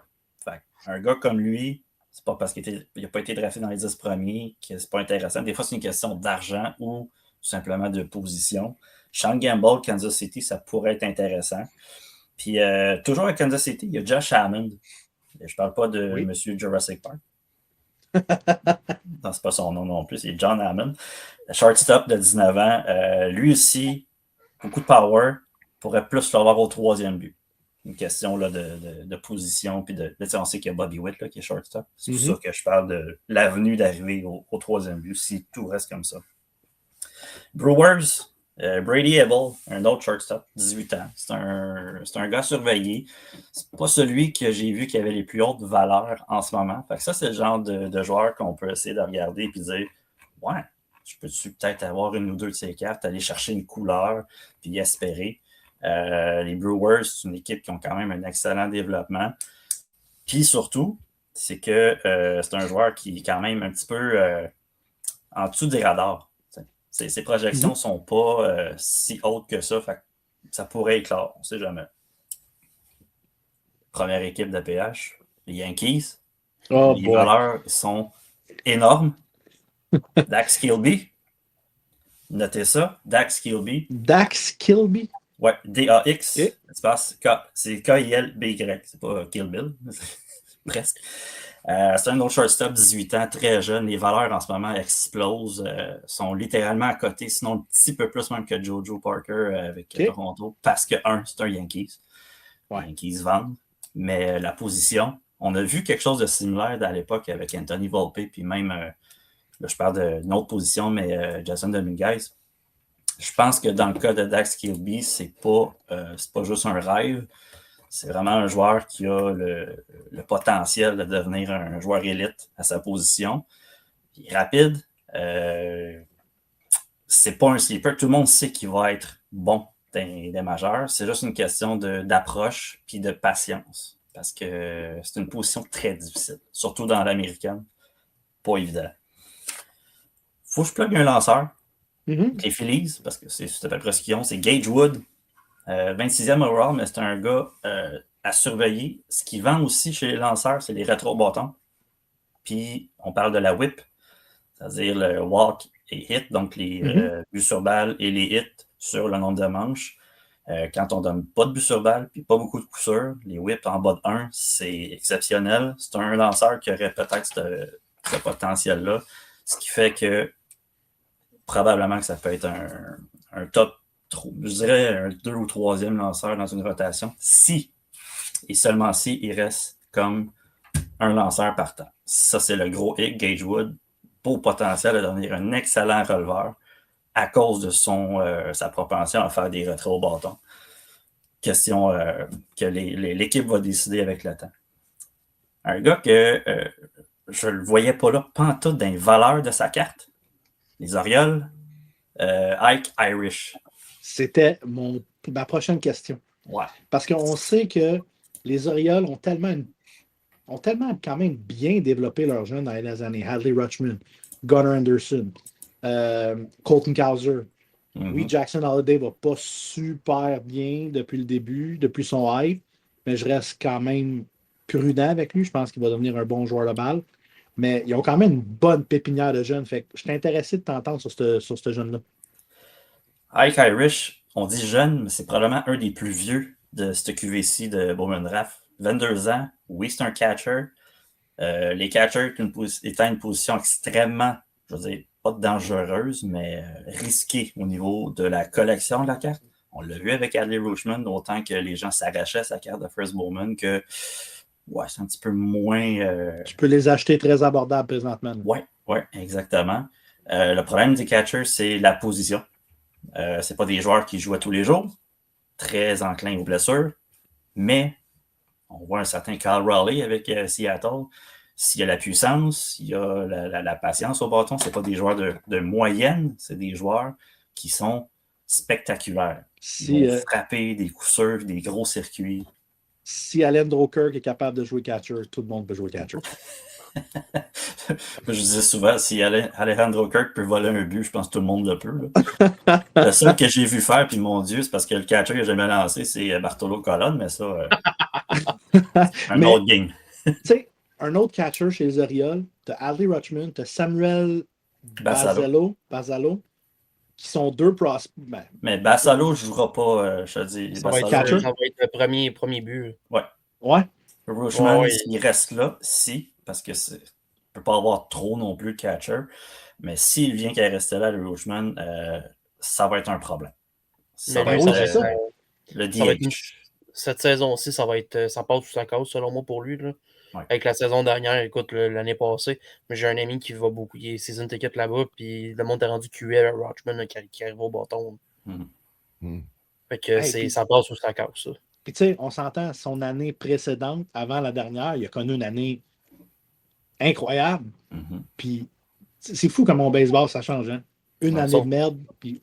Oublie pas, il était pas mal plus vieux aussi quand il est arrivé dans le baseball majeur. Tu sais, il y a quoi, déjà 27 ans, 28 ans? Je dirais, il a été drafté en 2019. Fait quoi, il doit être pas loin de ça. Parce que lui, il avait été drafté une première fois. Il était drafté une première fois, après ça, il est revenu, mais ça a été un peu plus long. Écoute, il est déjà quand même assez âgé. Les blessures ne l'ont pas épargné non plus. Pas de contrat à long terme avec l'équipe. Fait que tu sais, il n'y a rien de coulé dans le béton pour lui. Ce qui emmène le fait qu'un Ike Irish, est-ce que c'est un joueur pour l'immédiat? Je ne le sais pas. Ce que je peux juste dire, c'est qu'il n'est pas considéré dans les top tiers des prospects, mais c'est un des premiers à surveiller. J'amène juste son petit exploit là, de cet été, là, en 2025, avec Auburn. 19 circuits en 55 matchs. C'est solide. Son plus gros problème, selon ce que j'ai lu à date, c'est son ratio de ground ball, donc de roulant. Okay. Il n'y a pas assez de pop. Ce qui veut dire que quand tu améliores ça, si tu es capable de faire un meilleur pop, d'avoir plus de hauteur, tu as souvent plus de coups sûrs. Tu vas frapper les clôtures, tu vas frapper dans les gaps, dans les champs, des ground balls, des balles à double jeu, puis tu retiré au premier but si tu n'as pas la vitesse. Un catcher, je pense pas qu'il ait la vitesse. Fait que c'est un gros question mark, mais très intéressant à surveiller par son âge dans l'immédiat. Il pourrait avoir un impact très rapide. OK. J'ai vraiment hâte de voir parce que c'était dans un de mes noms que j'avais pour toi. Tu les as dit. Avais-tu d'autres choses à ajouter dans la checklist? Je te dirais qu'il me reste quelques noms. Je fais ça très rapide. On a déjà parlé de deux que j'adore, Seth Hernandez et Kyle Anderson. Parenthèse sur Kyle Anderson, lanceur gaucher. Ce qui, à mon goût, rajoute un petit peu de punch à sa valeur, contrairement à des bons lanceurs droitiers. Des bons lanceurs gauchers, on sait qu'il n'y en a pas beaucoup. Puis quand ils sont capables de donner une grosse qualité de départ. Oui, puis on voit comment c'est difficile d'affronter un lanceur gaucher parce que les match-ups righty-righty, plus facile de frapper un circuit contre un droitier quand tu es un droitier, mais un lefty-lefty, c'est difficile. Puis on l'a vu avec Tarik Skubal. C'est pas Édouard Julien qui a frappé un circuit sur lui comme le premier en comme 1 an et demi pour un match-up lefty-lefty. Fait que j'ai hâte de voir la valeur d'un lanceur gaucher. Oui, fait que ça, c'est Kyle Anderson. Ça reste. C'est une belle pépinière de lanceurs que les Mariners, on a juste à regarder là, les Miller, puis son nom m'échappe parce que j'y pense, là, mais en tout cas, sont 3 très très bons lanceurs qui sont capables de lancer des prises, très peu de buts sur balle. Cette année, ça a été un problème à cause des blessures, mais ils ont quand même réussi à faire les séries et faire une belle run. Mais les deux lanceurs, en plus, sont considérés des Tier 1, selon la majorité des listes que j'ai regardées. La pire équipe pour avoir un bon prospect, les Rays, un autre catcher, mais lui, il a 18 ans, c'est Tate Gray, T-A-I-T-H Gray, beaucoup de puissance. Ça peut être intéressant à surveiller, mais ce qu'on dit surtout, c'est qu'il n'est pas exclu qu'il joue ailleurs.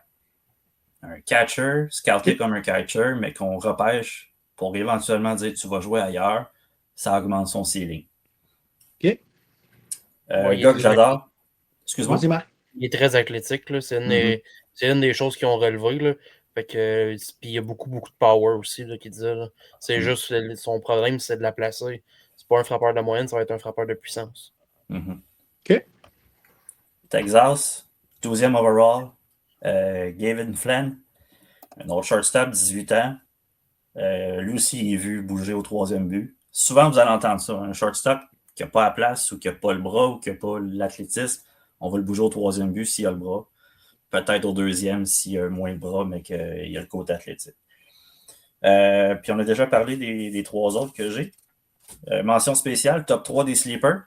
Oh, j'aime ça. Sleeper, c'est quoi? C'est les gars qui sont pas dans les first picks. C'est pas des gars qui vont se vendre à 300$ le jour du release, mais qui pourraient avoir un boost au courant des prochaines semaines. On sait que le camp d'entraînement commence très, très bientôt. On va avoir beaucoup de jeunes.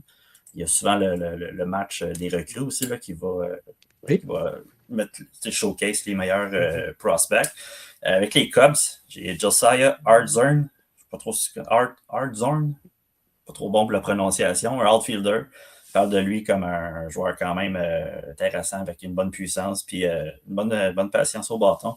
Les Rays, malheureusement, mais quand même intéressant. Dean Moss, un autre outfielder. OK. Puis je l'ai mis là. Lui, c'est parce que je l'ai vu jouer. J'ai suivi les séries, pas sur secondaire, là, de Tate Suttesine avec les Braves d'Atlanta. 19 ans, shortstop. C'est un tier 3, mais qui a de bonnes aptitudes puis qu'on pourrait peut-être voir dans un range de 20-50. C'est-à-dire qu'il va frapper, il va frapper quand même des circuits, une bonne puissance. Son problème, là, c'est vraiment l'évolution. Il a commencé très lentement. Ça a été long. Il a été très dur au début, mais la fin de l'année a été impeccable pour lui. Puis il est dans une organisation qui n'a pas nécessairement tendance à échanger leurs jeunes joueurs avant qu'ils aient fait leur preuve. Fait que j'ai hâte de voir ce gars-là avec les Braves.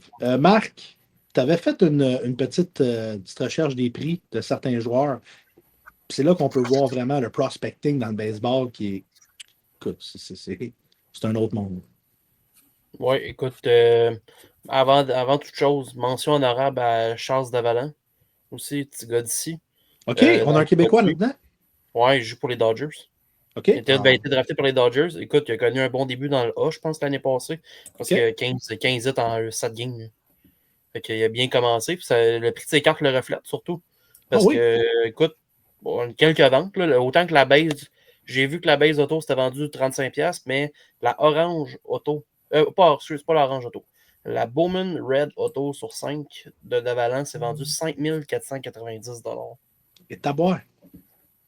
C'est des sous, là. Est-ce qu'on est comme dans un hype à la Édouard Julien? Bon, je pense pas que ce montant-là ait été dépensé ici. J'ai comme le feeling que ça a été dépensé par quelqu'un qui a vu ses débuts dans le A et qui s'est fait peut-être que ça va être un problème, un sleeper, mais c'est définitivement une grosse vente. C'est sûr que c'est le début du produit. Les prix vont stabiliser aussi. Là. Mais c'est quand même une rouge sur c'est pas sa première vente dans les milliers de dollars. La sur 25 s'est vendue 1500. OK, l'orange. Ouais, c'est surprenant. En tout cas, moi, ça m'a surpris.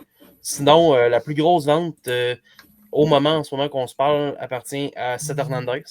Dans ce produit-là, cette année, ils ont mis les ping-pong balls qu'ils utilisent pour faire le draft, la loterie.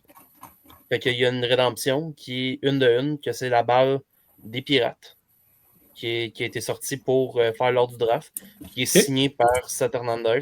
Cette carte-là s'est vendue 20 850$ canadiens. Ouais. C'est un peu l'équivalent de début de patch, mais sans game use. C'est draft use. mais en même temps, je veux dire, t'as Paul Skeens qui est en train de faire ça avec les Pirates. C'est sûr qu'il y a quelqu'un qui a dû se dire des fois que ce serait le prochain Paul Skeens. Mais 20 800$ pour un gars qui fait quoi, 2-3 ans de jouer dans la majeure, peut-être? Ben, tu sais, si on regarde, mettons, je te donne un exemple pour les débuts de patch, là, même les gars qui sont pas des superstars se vendent 3, 4, 5 000$. Fait que, tu sais, c'est vraiment des cartes uniques. Il y a des collectionneurs qui recherchent ça. Probablement, c'est une carte qui doit être très difficile à conserver. Je suis curieux si PSA va les grader parce que la balle dépasse des deux bords. Moi, je suis pas mal sûr qu'Éric Paul, les beaux rétro, va nous faire one touch pour ça. Correct, ça. On va y en acheter une pour qu'il nous fasse un case perso. Sinon, Eli Willits, Bowman First Gold, c'est vendu 5 559. La Super Fracture est déjà sortie, auto. De Willits? Ouais, je pense que c'est Phil Baum qui l'a sorti. Ah, sûrement. Écoute, il break je sais pas combien de caisses par jour. Ouais, c'est du volume, là. Fait que lui, ça, c'est une de ses ventes. Mais tu sais, comme je te dis, j'ai pas vu encore les ventes des plus low numbers sur 50. Mais la True Gold, à 5559, c'était quand même déjà très solide. Là. Mhm. Jojo Parker, la Gumball Auto sur 5, c'est vendu 10 425 $, comme j'avais mentionné précédemment. Gumball. Ouais, dans le fond, c'est que dans le produit, tu as des paquets bonus qui sont, je crois que c'est 1 ou 3, 4 caisses, je pense. Plus que Encore ça. là, ça se peut que ce soit encore plus. Moi, Puis, en c'est un tant paquet que. bonus. En break, là, on en a déjà pogné un. Puis il me semble que j'avais vu que c'était quasiment l'équivalent d'une Audi Caisse pour une Jumbo, parce que c'est pas dans les super Jumbo, c'est juste dans les Jumbo. Oh, Exact. ouais. Puis ça, c'est Puis quoi? c'est un vraiment paquet. juste. OK. Un paquet, t'as quoi? Je pense que t'as une autographe dans le paquet, puis t'as 3 variations, je pense. Les graines de tournesol. Je sais pas si c'est encore les mêmes cette année. Tu avais les graines de tournesol, Ouais. les gumballs, les peanuts, les peanuts, les popcorn. Ouais. Ah, c'est OK. tout ce que tu peux acheter dans un ball game, là, des Cracker Jack et tout ça. Là. Fait que, J'aurais bien aimé voir la version hot dog, là, mais. fait que, J'ai hâte de voir Upper Deck faire la version poutine, là, mais en tout cas, ça, c'est une ouais, c'est ça. Comme l'ancienne carte. C'est-tu Mike Greer qui avait une carte là, qui mangeait un gros hot dog? Là? Ouais. Qui mangeait, je sais pas, mais la carte la plus mythique avec un hot dog, c'est la Deal with the Cup de Phil Kessel. Oui, avec le hot dog dans la coupe. Ouais, c'est une carte à 1000$ et plus. Là. Elle n'a rien de spécial. Il y a juste un hot dog dans sa coupe. non, c'est ça. Puis j'avais Kate Anderson, Bowman First Gold sur 50, c'est vendu 3475. Puis aussi, ce qui est intéressant avec ce joueur-là, il s'est amusé avec son crayon solide parce qu'il en a mis des inscriptions. Pour vrai? Il n'a pas juste fait My First Bowman. Là. Il en a fait une couple selon les variations. Là. Je n'ai vu 3-4 à date. Là. Puis il a l'air d'avoir du fun. Fait que lui, on n'attendra peut-être pas après ses rédemptions. Ouais. Fait que non, c'est les ventes que j'avais relevées là, rapidement. Il n'y a pas une tonne de ventes, je te dirais. Soit que le monde attend encore leur carte de break, parce que je dirais que cette année, c'est plus un produit de break. Là. Rares sont ceux qui vont stripper des caisses et des caisses pour le fun. C'est sûr. Je veux dire, il n'y a aucune partie. Il y a combien de caisses? Il y a combien de boîtes par caisse? 12? 16? Les Super Jumbo, c'est 6, puis les Jumbo, c'est 8. Hey, on parle de quasiment 8000$ canadiens, une caisse de hobby qu'ils appellent maintenant. En ce moment, je le vois là, dans les ventes récentes. Là, Super Jumbo, une caisse de 6, c'est autour de 8000. Ouais. Tu vois, mais encore là, je dépenserais 8000 pour une caisse de ça avant de dépenser 8000 pour une caisse de Top Scrum Update. Là. Oui. Ouais, ça, je suis d'accord avec toi. Et quand on parle que Top Scrum Update se vend ça 750$, 800$ la boîte, pour un produit qui est considéré comme flagship, un petit peu plus high-end que flagship, mais dans le même gauge. Puis, on sait qu'en terminant, les gars, on sait qu'ils ont commencé ça. Tops a commencé ça dans les dernières années où est-ce que dans Bowman Draft, tu avais des signatures, soit de joueurs de football qui ont été draftés dans MLB. J'ai vu des signatures de Dan Marino. Ça se peut-tu que Dan Marino est dans le checklist? Oui. OK. Y a-tu d'autres joueurs obscurs comme ça? Ben, obscurs. Y a-tu d'autres joueurs de football qui sont dans le checklist ou c'est vraiment Dan Marino? Pas à ma connaissance. Là. Non. Je sais qu'il y a les rétros, là. J'ai pas vu c'était qui les joueurs rétros. Là. J'étais en train de regarder vite. Mais il y a eu des années, ils ont mis. Son nom m'échappe. Il a déjà fait Russell Wilson. Oui. Oui. Russell, je m'en souviens. Oui. Ils ont fait des nouveaux inserts autographes aussi, ça se peut-tu? Ben, je voulais en parler avant qu'on se quitte là, sur vas-y. 3 petites affaires que moi, je voulais dire. La première chose, là, c'est l'arrivée en masse là, du format Breakers Delight. Ça fait déjà 2 ans là, qu'on en voit, puis on se demande c'est quoi. Ben, c'est des formats qui sont pour les breakers. Il n'y a plus de base, puis c'est juste des cartes avec des couleurs, des autographes. Fait que pour ce qui est des Breakers Delight, souvent, là, on va avoir les cartes numérotées juste entre 5 et 250. Il y a des autos puis des poteaux, mais on va voir c'est des formes qui sont différentes. Un peu comme quand on avait les HTA dans le Bowman Chrome. C'est des boîtes qui avaient juste une petite boîte avec 3 cartes dedans. Ben, c'est des formats qu'on voit avec des carrés. Ben, c'est quelque chose de similaire. Fait que les Breakers Delight, il y a ce format-là, uniquement dans ce format de boîte-là pour ça. Ils ont sorti cette année les College Variation. Je trouve ça très cool. OK. C'est les joueurs collégiaux. Avant, on avait les Under Armour autographes. Je trouvais ça un peu cheapette, si je peux me permettre. Ça, on est quand même dans le côté chrome. Les cartes, je les ai vues, sont vraiment magnifiques, par exemple. Là, on voit en pleine action avec l'uniforme de collège. Puis le gros ajout, je peux te dire, là, de cette année, c'est les Golding Variation. Numérotés sur 15, ils sont incroyables. Ouais, ils sont vraiment. Ouais. Je ne l'ai pas vu en vrai, J'ai vu plusieurs photos. J'essayais d'en envoyer une en discussion tantôt, ça ne marchait pas. Là. Mais il y a même les Bowman in Action autographes, là, une genre de. Ça a l'air d'être une die. Ouais, ça a l'air ça, ils ont commencé ça il y a 2 2 ans. C'est comme si on avait un bonhomme là, de Star Wars là, qu'on achetait sur les tablettes comme ça, puis avec l'autographe, il y a quelques formats comme ça. Il y a quelques petits, je ne vais pas dire Easter eggs, là, parce que c'est tout annoncé, mais il y a plusieurs trucs là, qui sont très, très rares, mais qui sont tops, ils l'ont l'affaire. Il faut leur donner ça. Ils l'ont. La seule affaire, c'est les les Gold Ink là, sur le noir. Là. Est-ce que j'ai vu le crayon gold de la misère à tenir? C'était prévisible. Là, le ink, là, tu vois que la signature, il n'y a aucune de ces autos-là qui va faire un indice. C'est de ça que vous parlez, les boys? Ouais, ça me donne un exemple. Ouais, effectivement, quand on voit la signature là, est comme un peu fadée, il manque des bouts. Mais ça, c'était prévisible. Là, ça nous rappelle les Ultimate avec les crayons gold là, qui bargueulent tout. Là. Mais c'est vrai que les cartes sont magnifiques, par exemple. Sont incroyables. Ça fait un genre de rétro, un genre de vintage un peu, là, si on veut, sur la carte. Là, puis c'est vraiment... Ça suit le trend des Gold Mirror Variation Auto qui ont sorti dans le Top Update cette année. Là. Oui, c'est vrai. C'est pas une mauvaise idée, ça non plus. Ça faisait longtemps que c'était dû. Ouais.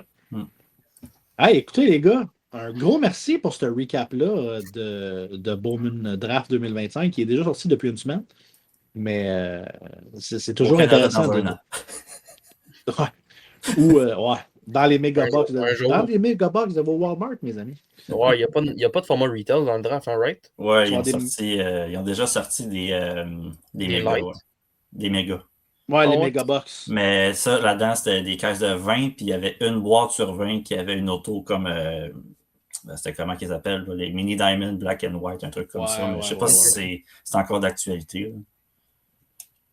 Vraiment hot. Fait que les gars, on ne vous retient pas plus longtemps que ça. Nous autres, on va finir le choix avec les questions des auditeurs.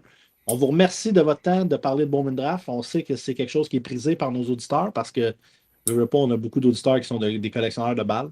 Donc, un gros merci. Puis à Marc-Antoine, puis surtout à PH d'être venu en relève à Charles Canuel qui dit qu'il n'était pas présentable à l'écran. Comment il m'a écrit ça? Ouais, il dit qu'il aurait été difficilement présentable à l'écran ce soir. Donc, un gros merci les boys. Vous êtes toujours les bienvenus sur l'épisode. Ça fait plaisir. Puis on se voit bientôt. Yes. Ciao PH. Merci. Ciao Marc. Bye bye. Hey, un beau survol. Un beau survol. Oui. Good job aux gars d'avoir fait leur devoir et de nous avoir sorti des prix et les checklists. C'est vraiment, vraiment apprécié. Je ne suis pas un connaisseur de balles, fait que je suis toujours intéressé de les écouter. Puis ils ont fait le tour avec brio. Guillaume, lance-nous sur le produit de la semaine, mon ami. Yes, sir. On le voit là, depuis le début 2026. Une belle nouveauté en ce début d'année. Et ça, pour toute l'année 2026, on a les sorties de la semaine présentées par Evo Retro et son produit de la semaine. Et cette semaine, mon Mike, je te présente ça à l'écran dès maintenant. Cette semaine, c'est les Top Loader 35 points Evo Retro. Et en ce moment, on a un deal solide, 4 $ le paquet et surtout 15 $ pour 100 Top Loader plus 100 sleeves. Oui, c'est bien réel, ce prix-là. C'est disponible sur evoretro.ca. Même constance et même qualité que les grandes marques américaines, mais fabriquées à la machine, donc bien droit, bien clair, paquet après paquet. Bref, une protection fiable pour vos cartes, pas comme la pile de cartes de l'animateur après un show de 8 heures de break. Disponible sur evoretro.ca, comme mentionné plus tôt, et dans toutes les bonnes boutiques. Demandez-les et surtout commandez-les. Donc, les sorties de la semaine, mon homme, sorties de la semaine qui ont été communiquées par notre chumé Yanakis, qui était absent cette semaine. On a le 21 janvier, qui se trouve à être demain, mercredi, le 21 janvier, on a la sortie du format Centennial Hobby pour les Blackhawks de Chicago. Produit intéressant pour ceux qui avaient ouvert du Boston l'année passée. Là, il y a eu des très belles trouvailles là-dedans. Il y a des joueurs obscurs qui obtiennent des prix, ma foi, super intéressants. C'est très collectionné, très prisé. Il y avait le set Factory qui avait été sorti, mais là, on parle des Tin Hobby avec les signatures, C'est vraiment des pièces de memorabilia aussi. Checklist très intéressant aussi là, avec plusieurs vedettes dans l'histoire des Blackhawks de Chicago. Il y a aussi la sortie la semaine prochaine de O-Pee-Chee Hobby qui est confirmée. On l'a dit plus tôt, O-Pee-Chee qui va contenir certaines cartes en lien avec la confrontation des 4 nations qui avait eu lieu l'année passée. C'est le premier de plusieurs produits qui vont contenir des cartes en lien avec cet événement-là. Et il y en a qui m'a laissé savoir qu'on connaît la date de sortie de Upper Deck Extended qui serait dans les alentours du 15 juillet prochain. Sorti, comme vous l'avez mentionné la semaine passée sur le show, qui va contenir là, l'équivalent des débuts auto-patch de quelques joueurs. C'est un pas dans la bonne direction pour Upper Deck. J'ai vraiment hâte de voir les prix qui vont sortir de ça, puis la rareté versus la production. Là. Ça va être très intéressant. Bel ajout dans Extended. Extended qui devrait contenir Young Gun de Fowler en partant. Oui. Florian Jokai. Beckett Seneca. Oui, Beckett Seneca devrait être dans Extended. Florian Jokai, Jacob Fowler. J'essaie de penser vite de même s'il y en a d'autres. Mais je pense que c'est jusqu'aux Olympiques. Là. Fait que les premiers qui jouent leur match d'ici les Olympiques, là, ça va être. Ils seront dans Exact, c'est là le cut-off.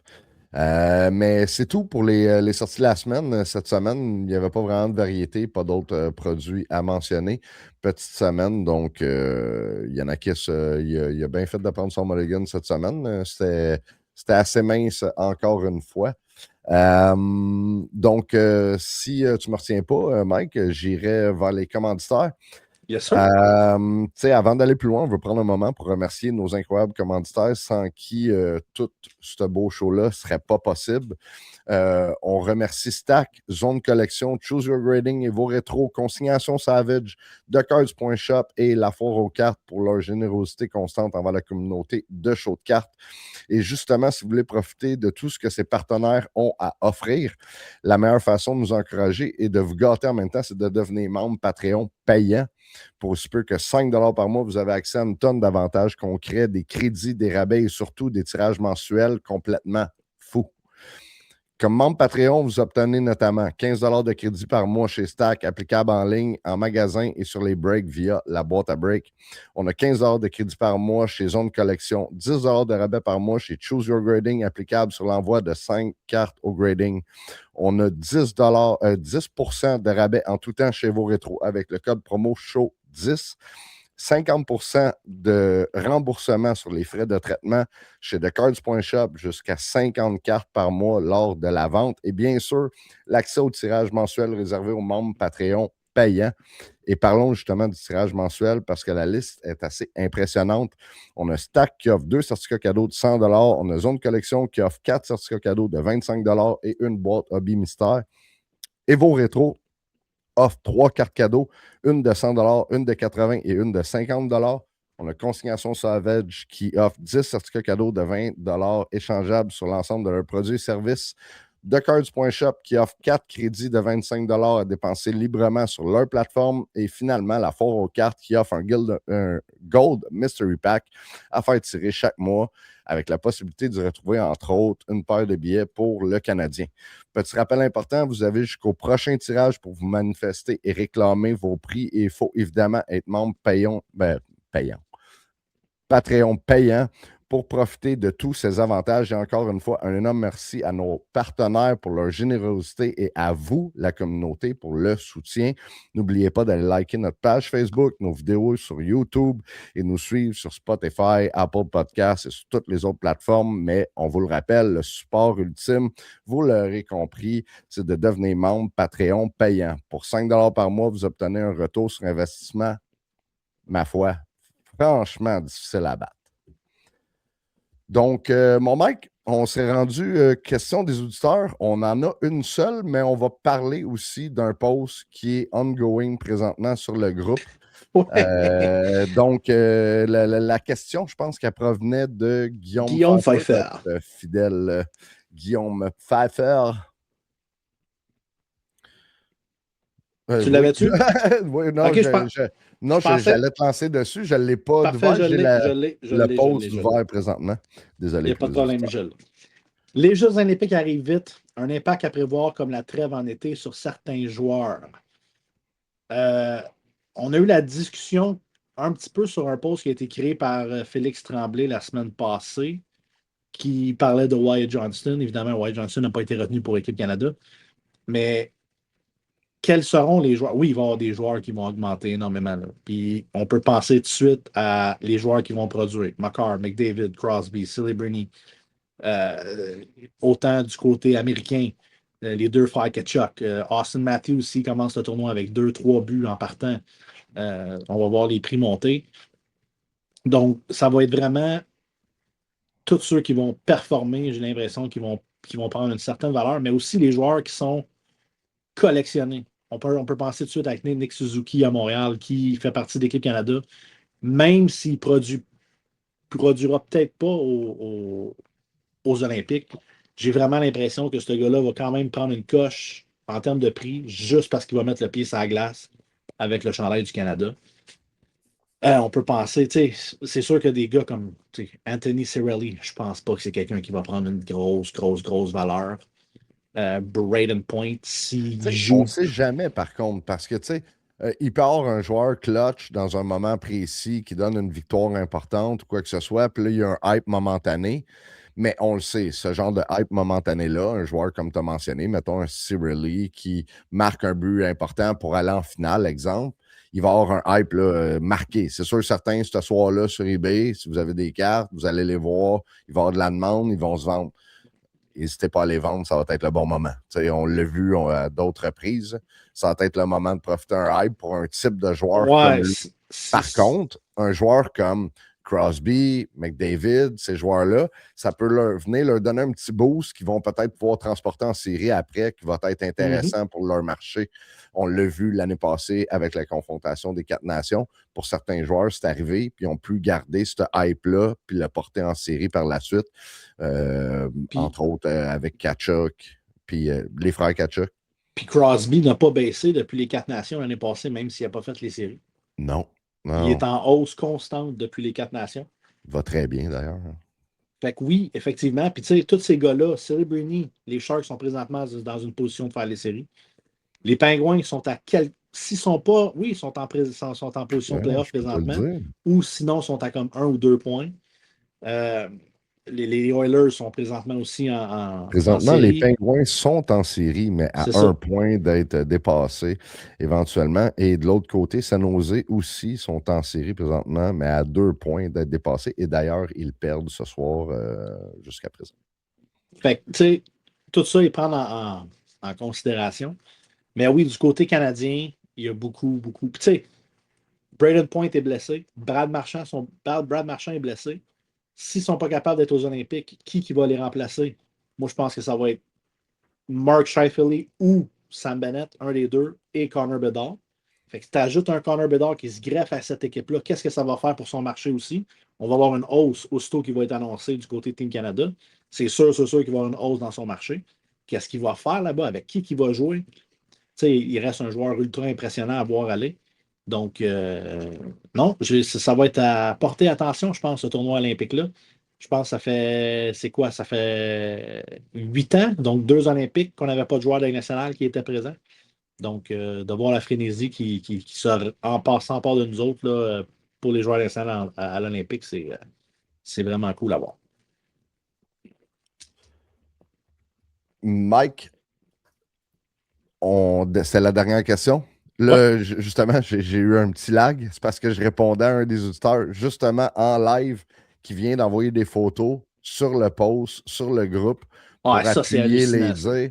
En fait, je rappelle aux gens, il y a un post qui a été fait il y a 3 heures. On est présentement mardi soir, il est 21h23. Sébastien Richard qui a fait un post sur le groupe de show de cartes. Petite anecdote, j'achète une carte auto de José Théodore dans Top Stadium Club ce midi. 5 minutes plus tard, j'écoute son podcast en travaillant et il raconte que sa femme imite parfaitement son autographe et que c'est elle qui a signé ses cartes dans Tops. Bizarre timing, pareil. Selon vous, c'est quoi le pourcentage d'athlètes qui ne signent pas eux-mêmes leurs cartes? Et après ma base, j'ai lu ça, ça m'a jeté à terre dans le sens qu'il en parle aussi ouvertement, tu sais, Théodore. Personnellement, ça ne me surprend pas de la personne. C'est quand même quelqu'un qui est, on va se le dire, là, qui est quand même assez imbu de lui-même. Là, il s'aime beaucoup, Théodore. Opinion très personnelle, mais je pense qu'il risque d'être partagé. Moi, ça m'écoeure. Là. Ça m'écoeure solide de savoir ça, qu'il en parle ouvertement, puis comme une certaine fierté. Il en parle sur son podcast. Je trouve, dans un premier temps, que c'est pas respecter le collectionneur. Il a fait ça en début de carrière. Donc, t'es jeune. OK, t'as peut-être pas toute ta tête, mais en même temps, t'es là, puis t'as des fans. C'est la meilleure manière de le respecter, puis tout. Puis, tu sais, peut-être quand ça fait 20 ans que t'es dans la ligue, puis t'es écœuré un moment donné d'en signer, puis là, il arrive une affaire comme ça, c'est une chose. Tu commences ta carrière en agissant de la sorte. Assez weird. Là, le post fait mention des cartes signées par Topps. Puis, il y a eu un ajout d'information. Semblerait que dans Upper Deck, c'est lui qui a signé, puis qui rajouterait un point à côté de sa signature. Mais David Saucier, Terrien mentionne, j'ai 2 cartes Upper Deck ici et le point, c'est pas clair. Je lui ai demandé d'envoyer des photos, puis je pense qu'on va pouvoir en présenter pour appuyer ses dires. Je présente à l'instant même. On voit la photo de José Théodore dans Upper Deck Rétro. Je vois pas vraiment. Peut-être le point ici qu'on parle. Ouais, je pense que c'est le point après le J. Tu sais. Puis là, je peux peut-être montrer l'autre photo ici. C'est qui a vraiment encore le après point le J. ici. Ouais. Donc, maybe, heureusement, parce qu'on le rappelle aux gens, dans ces années-là, tournant des années 2000, Topps faisait des cartes, il y avait Pacific qui faisait des cartes, il y avait Upper Deck qui faisait des cartes, il y avait In The Game qui faisait des cartes, il y avait plusieurs compagnies différentes. Donc, José Théodore a signé pour plusieurs compagnies. Espérons que ce n'est pas pour toutes ces cartes.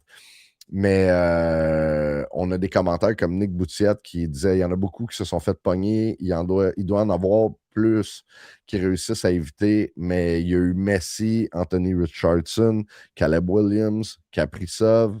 On peut parler de Luka Doncic. Luka Doncic, c'est sa Stéphane mère. McNichol, justement, le mentionne. Messi, Luka Doncic, paie ça durant un bout, il gradait même plus. Ouais, les premières cartes recrues de Luka Doncic étaient signées par sa mère.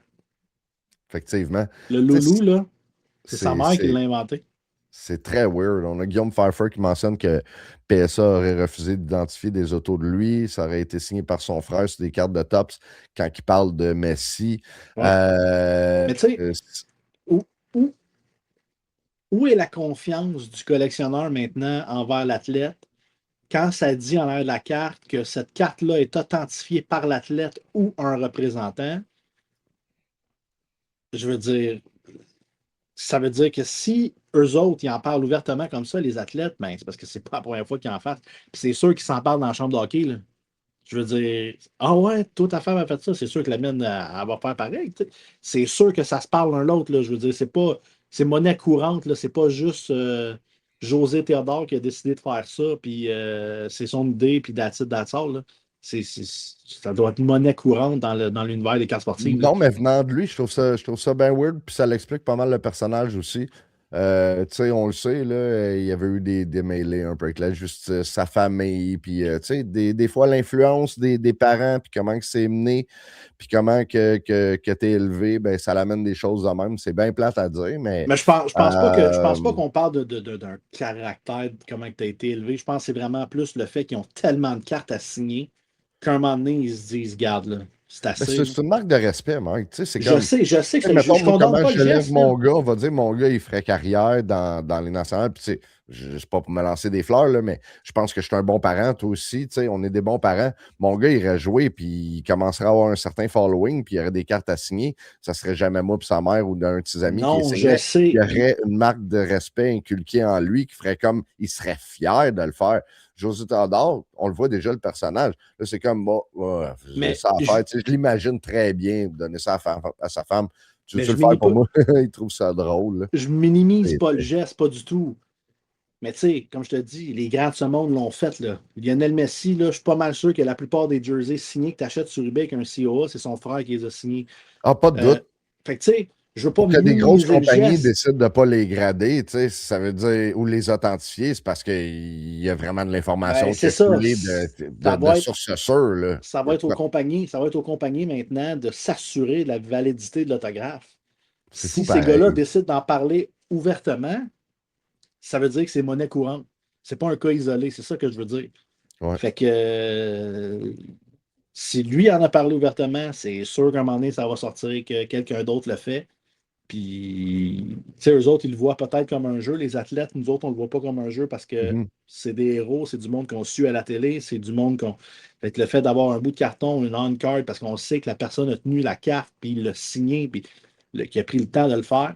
Si tout ça est en Jeopardy, excusez-moi l'anglais, mais si tout ça est, est- est- est pour être faux, ben c'est sûr que ça change la donne. Fait que je minimise pas le geste, mais il va falloir que les compagnies commencent à trouver peut-être une autre solution d'authentification de signature, là, outre que de faire confiance à l'athlète. Tu sais, parce que justement, il y avait un commentaire d'une des personnes qui avait mentionné, tu sais, c'est pas supposé être écrit en arrière de la carte que ça a été signé en présence d'un représentant d'Upper Deck, tout ça. Ou par confirmation de l'athlète. Fait que la compagnie se fie C'est pas au tout le bon temps là, jugement de on le l'athlète. voit sur Internet. Plusieurs athlètes reçoivent les cartes chez eux, puis ils Ouais. prennent des photos sur une table, ils ont leur carte, après ça, ils les remettent dans la boîte, ils ont des directives claires, ils les renvoient à la compagnie. Qu'est-ce qui se passe chez eux quand ils signent? Il n'y a pas personne qui était là. Sûrement, la compagnie leur demande, on aimerait ça que vous preniez une photo quand vous recevez les cartes, montrer que vous les avez bien reçues. Peut-être que ça serait bien vu que vous postez une photo sur les réseaux sociaux pour montrer que vous signez pour nous autres. Mais un coup que le post y est fait, la photo est faite, N'importe qui peut God signer. knows. N'importe qui peut signer. Là. C'est Tu sais, plate. C'est quand même plate. même souvent, je m'étais demandé, puis jusqu'à temps que je réalise que certains joueurs avaient deux autographes différents sur, mettons, Connor McDavid. Ouais. Connor McDavid, il y a un autographe pour Upper Deck, puis un autographe quand il rencontre quelqu'un. Exact. Deux autographes complètement différents.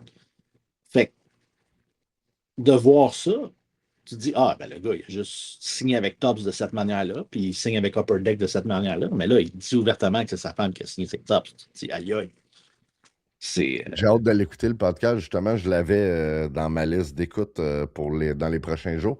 Podcast, d'ailleurs, c'est le 60 avec le 60, là, juste pour Oui, pas avec le nommer. José Théodore Avec et Louis Morissette. Et qui reçoivent son grand chum Pierre Dagenet pour cet épisode-là. Donc, je pense qu'au début, je pense à deux ou trois minutes du début. Oui, c'est ça, il mentionnait là, dès le début de l'épisode. D'ailleurs, si vous voulez aller sur le post en question, sur le groupe de la page Facebook de Show de Cartes, vous allez voir, l'auditeur a mis le lien de l'épisode en question. J'ai hâte de voir si les compagnies vont rectifier le tir avec certains autographes, mais bon, it is what it is. Yes. Hey, ça va être tout cette semaine pour l'épisode, mon Mike. On a fait le tour. Sir. Yes, sir. Déjà terminé. 1h47. Un bel épisode. Je remercie encore une fois le Mega Card Show, la gang du Mega Card Show, de nous avoir reçus ce samedi dernier pour le Trade Zone puis le Trade Night. On a passé une journée formidable. Un Trade Night qui était vraiment cool avec des jeux, des animations, des trades. On ne parlera pas trop des lancers de dés. Mais c'était vraiment, vraiment, vraiment hot. Donc, un gros merci. Merci aux auditeurs qui sont présents à toutes les semaines. Merci aux auditeurs qui s'abonnent à notre Patreon. On voit encore, ça augmente. On a eu encore 4 ou 5 là, qui se sont rentrés dans la dernière semaine. Et puis, je viens d'avoir un flash. Attends, je ne veux pas te couper, mais je viens d'avoir un flash. Je voulais juste le mentionner. Tu sais, sur le groupe Facebook, on parle tout le temps de la communauté, blablabla. On a une communauté incroyable. Homogène, le monde s'entraide, le monde sont là pour les bonnes raisons. Vraiment cool, notre communauté.